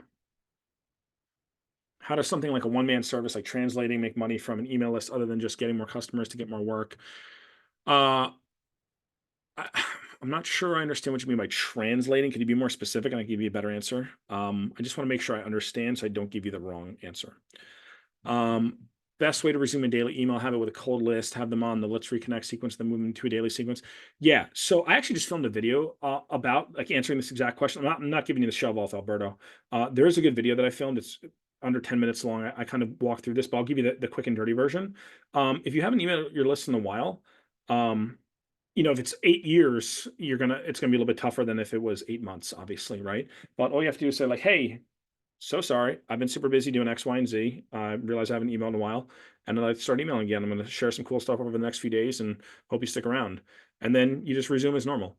There could be, if there's deliverability issues, that's a bigger problem. You could message me directly, but most of the time that's not usually an issue. But a lot of I don't really like concern myself with like a big whole holy shit, I gotta have this amazing reactivation sequence. I just say, hey, sorry, I haven't heard from you in a while. I'm gonna start emailing again because I want to share some cool stuff. And you just go from there. They're already there. They already like you. They already know who you are, right? So it's not like who the hell is this guy? Like they know you already. Translating books from one language to another. Okay, that is a very interesting niche. Um, for translating, I mean, with the little that I know about that industry in terms of translating books, like obviously there's done for you service, but it's like, do people want to learn how to do this themselves? That's one option you could do. There's softwares possibly that you could sell as an affiliate. There are consulting sessions that maybe you could sell. I would imagine, again, I don't know a ton about the industry, but I think that consulting and direct help, that's um, coaching consulting is a pretty universal thing no matter what you sell. Um, that might be another option. So, or maybe there's a done with you option, right? Where people they don't want to pay you to just do it yourself. They want to pay a mid-tier offer where you guys do it together, or a group program you could do. So there could be a lot of different ways. Again, I don't know everything about that industry, but there's probably a lot of different ways to monetize. Is it possible to build a list anonymously for someone who doesn't care to have an online presence? How do you typically go out about driving traffic to that list? Yeah, so I know a few people who are anons on like Twitter and they have email lists, and I don't know who the hell they are, but I love their stuff. So there absolutely is a way to do that. And there was a famous example. I don't know if you guys, for some of my OG internet marketing people, there was this guy, the rich jerk, who was like completely anonymous. I think he was like an affiliate marketer dude, and he had this whole persona about like just being like really brash and in your face. I forget the guy's name off the top of my head. He eventually like revealed who he was like years later, but he built this really big affiliate business just under this persona of the rich jerk and like never put his face anywhere. So again, like you don't there's people who's list someone who they list their names. I've never seen their face. I don't know what they look like. I don't care. It's good, interesting stuff, right? So you can do it. It's typically, how do you drive traffic to any list? You could do ads. Again, like they don't really care. They don't need to know your whole resume. They just need to, hey, this person's giving away this thing that helps me. Or they have this book that I want to buy, or they have this front end thing that I want to buy that really helps me. I'm going to go buy it. Um, are you sending out the recording? Yes, I will.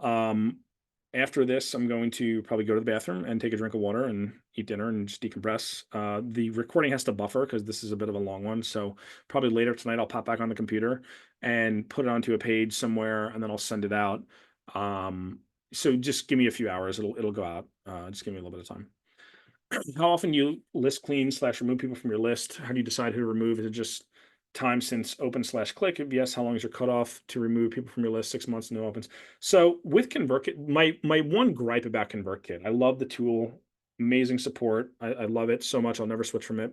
The one thing I don't love about ConvertKit is that they have it set where I believe it's if someone doesn't open or click in either 30 days or 90 days, I don't remember the exact cadence, they're labeled as cold. Um, which is fine. It's not a huge issue. But what I just do is like every morning I'll like send out my email, or before I send out my email, I usually go and like kick off 5, 10, 15 people who have gone cold, and then I send my email out. So I actually do it every day. Some people wait, they'll just, let people go cold and they'll delete like 8,000 people at once. I don't do that. I just do it every day. It's kind of fun actually kicking people off. And that's why it's funny to me when people are like, I don't want to lose subscribers. I want people to unsubscribe. I was like, oh, I love it. I just kick them off. Like if you're not reading, get out of here. I'm not going to pay for you to be in my email plan if you're not going to read my stuff. And like, it's okay if you don't want to read my stuff. Like, whatever. Doesn't matter. I'm not going to lose sleep. I'm just not going to pay your rent to be here on my list. So there's no right or wrong answer. It really depends on frequency. If you're emailing some people though, like we email once a month, I'm like, you wouldn't do a 30-day window there, like, because if you're only emailing once a month, you might expand it to a year. It's like if they haven't opened any of the last 12 emails. But again, that's why I believe in frequency, because what happens is the weird thing that happens is that the more frequent you are, the better your opens will be, because people will start to tune in your stuff and it builds a habit in their own daily life. And this is just what I've noticed over the years is like, if I go a few days without emailing, I'll have people respond back to one of my previous emails and be like, hey man, am I still on your list? Is everything all right? I haven't heard from you in a while. This happens all the time. So people don't believe it, but like they actually want to hear from you if you publish good stuff. Excuse me, let me head back to the chat here. When does the first session begin? So the first module is going to be released on the 17th. So when you log in, there's not going to be a lot in the portal. And the reason I did that was because I'm releasing one module at a time. Today's the webinar. I'm finishing the module tonight. I just have one more video I got to record, a short little video, and then I'm going to make everything live. So it'll be either tomorrow or the 17th, but definitely by the 17th, you'll go through that module. You get one of the bonuses. The first call is going to be on the 30th because I'm not going to start the calls until after the cart closes, which is on the 25th. And then there'll be 8 weeks, 8 Wednesdays in a row after that, and then it'll end around mid-December. I don't remember the exact date. Are the bonuses available right away? Because I have a list, but I don't have an offer, and I like to work on that first. Some of the bonuses, there's one bonus in there right now. There'll be another bonus in there by Thursday as well. And then I'll be releasing another one bonus every single week. So along with the module. The reason why I didn't want to give everyone everything all at once is because what typically happens is that you get a course, you say, holy shit, there's so much stuff in here. I'll look at this later when I have time, and then it never happens. I know that this happens. It happens to me too. I'll get a course and be like, oh my God, there's 400 videos. I can't wait to go through all this, but I have to handle this other thing first, or, I got to go pick up my son or whatever. And then I just never do it. So, it's not ideal. Some people are like, but I want it all right away. I understand, but I'm trying to do what's best for you and for everyone else. I have a health benefits and tax saving program at net zero cost, therefore nothing to sell. Use this as a lead magnet. I'm not sure I understand exactly the dynamics of that. If you could send me a private email, I could, with a little bit more context, maybe I can help you. If I'm reading this website correctly, the first week of the 8 weeks is 10/28. Yeah, so 10/30 is that Wednesday, and that's when we'll start. Thanks for sending the recording. Great webinar, but hard to read the slides on my phone. Yeah, probably. Sorry about that. I wish there was a way to make them bigger and better, but it's tough with mobile versus desktop. How long do you have to schedule a one-on-one call if you buy during the webinar? You could bank it. It's totally fine. I'm going to be doing calls for weeks and weeks and weeks. There's a lot of people who bought already, so there are a lot of people. This is why I said I'm stupid for doing this, because I probably didn't need to do it, but like I said, I wanted to really make sure that you guys get everything that you need. And I like helping people. I like helping. I really want you to kick ass with this. And if me hopping on the phone with you for an hour gives you the direction, the feedback that you need to understand how to sell your stuff and how to build your list, I will do it. So yeah. How can we schedule a one-on-one with you? Okay, so I will be sending out an email. I got to make the Calendly link and just hook it all up in my calendar and block off the times and stuff. So that's on my list for tomorrow. So either tomorrow or Thursday, I'll send that out. Do not worry. There are a lot of people. You will get your call recording. I just need to go in and make sure when the calls will probably be Wednesdays and Thursdays. And I'll have a number of different time slots open. So I will just go in and I just need to set that up. I just haven't had a chance to set that up. Yeah, here's the link. So, yeah, how many people we still got? 140 people still. Nice. Awesome. We had 2,100 people registered. Pretty cool. I'm pumped that you guys are still here. Really means a lot to me. Will you resell Write Yourself Rich in the future? Can't afford it currently. Yeah, I'm going to be reselling this in the future. It's not going to be, you're not going to be able to buy it again this year. the next time I open it up, it's not going to be the same offer. So the content will likely be the same, but I'm not going to be doing it with the 8 weeks of coaching. And if I do decide to do it with 8 weeks of coaching, it's not going to be at this price point. Um, there's you will never get another opportunity for the one-on-one calls. Like I said, we've got a lot so far, and I'm looking at this. I'm like, oh my gosh, I'm gonna be on the phone for hours a day, every single day, or two days a week, every week for the next few months. But so it will not be as good of an offer as this, but it will be available possibly January, February, March. I don't know when I'll reopen, but it will be a while from now. I don't have an offer, but I do have a small list, mainly from giveaways on Twitter. Can you help with an offer product, even if I'm a little lost on what is my niche? Yeah, absolutely. If you have subscribers and you could show me the lead magnets and you tell me like what you want, like the thing with offers is you can create them. And the funny thing with offers is like people think it's like, oh, I got to spend a year working on this offer. I'm like, I do offers all the time. And the cool thing is with email, especially with daily email, I'll launch offers sometimes. I'll just write an email. Like, and I got this idea from Amazon because Amazon, like the company, like Jeff Bezos' company, Amazon, what he does before they want to launch a new feature or a new division or a new product line or whatever it is, the person has to put it into, I think it's no longer than 6 pages, they say. I believe that's what it is, the Bezos process that they use. And they have to pitch the idea to everyone. And if you can't write it out in under 6 pages and sell it to people that way, they don't do it. Right. And so I took that idea, and what I do all the time, probably once or twice a month, I'll get an idea for a crazy offer. And I will literally just write an email to my list. I won't even create anything. I'll just write an offer to my list. Say, hey, does anyone want this thing if I'm going to do this? Or I'll say like, hey, I'm going to do this one-on-one thing or this coaching thing or this project thing or whatever. And then if I get no bites, cool. I could send another email tomorrow with a different offer. Right. So that's the cool thing about the daily email is that you have so many iterations. It's like the Michael Scott Paper Company. If you guys watched The Office, great show, very funny show. So without giving too many spoilers, there's just one episode when Michael, he starts competing paper company, he starts posting all the clients, and the original company's getting worried. And so they bring him in, they want to buy him out, and they're like, why don't you just tell us how much your company's worth? He goes, my company's worth nothing, because if it fails, I'll launch a new company tomorrow. And if that fails, I'll launch another company tomorrow, and I'll just keep launching companies. And it's kind of funny, obviously, but that's how I feel with offers. Like offers, it's quick to create an offer and quick to validate. And then if it works, cool, you just sell more of it. And if it doesn't work, okay, you don't sit there and cry about it. You just go and create another offer. Because your market will tell you, and that's the thing about having a list, like your market will tell you if they want to buy it or not, right? And yeah, you can do this on social, obviously, but you're going to have a much better response rate on email. And I think you should do it both places. But what I do is like I start off with email and then I just repurpose it to social because that's the main driver in the business.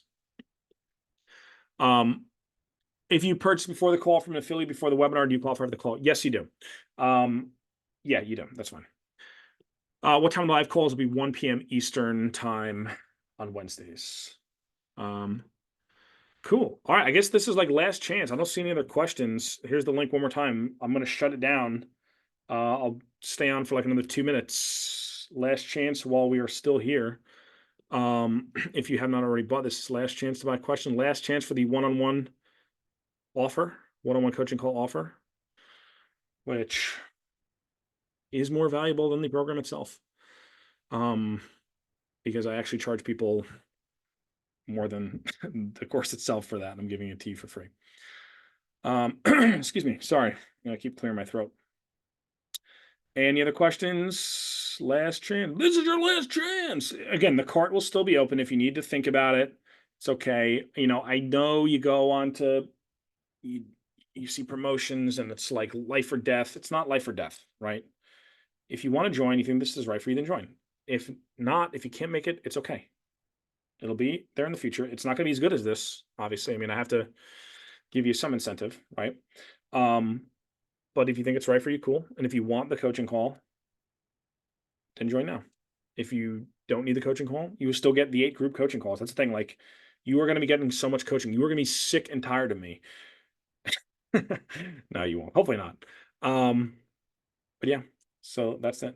All right, I'm gonna wrap it up. Any last orders coming through? Put them in now. I'll give you 30 seconds. Type, type, type. Excuse me. Cool. Oh, nice. Real quick. Someone tried the 92-word email. The amazing 92-word email made a sale. Hell yeah. That's awesome. I'm so pumped. Yeah, if since now you're on my list, you're probably getting ads from me for the 92 word email. That's a cool. Again, that's another lead magnet. That thing converts at like 60% to cold traffic. It's great. Got a lot of subscribers from that.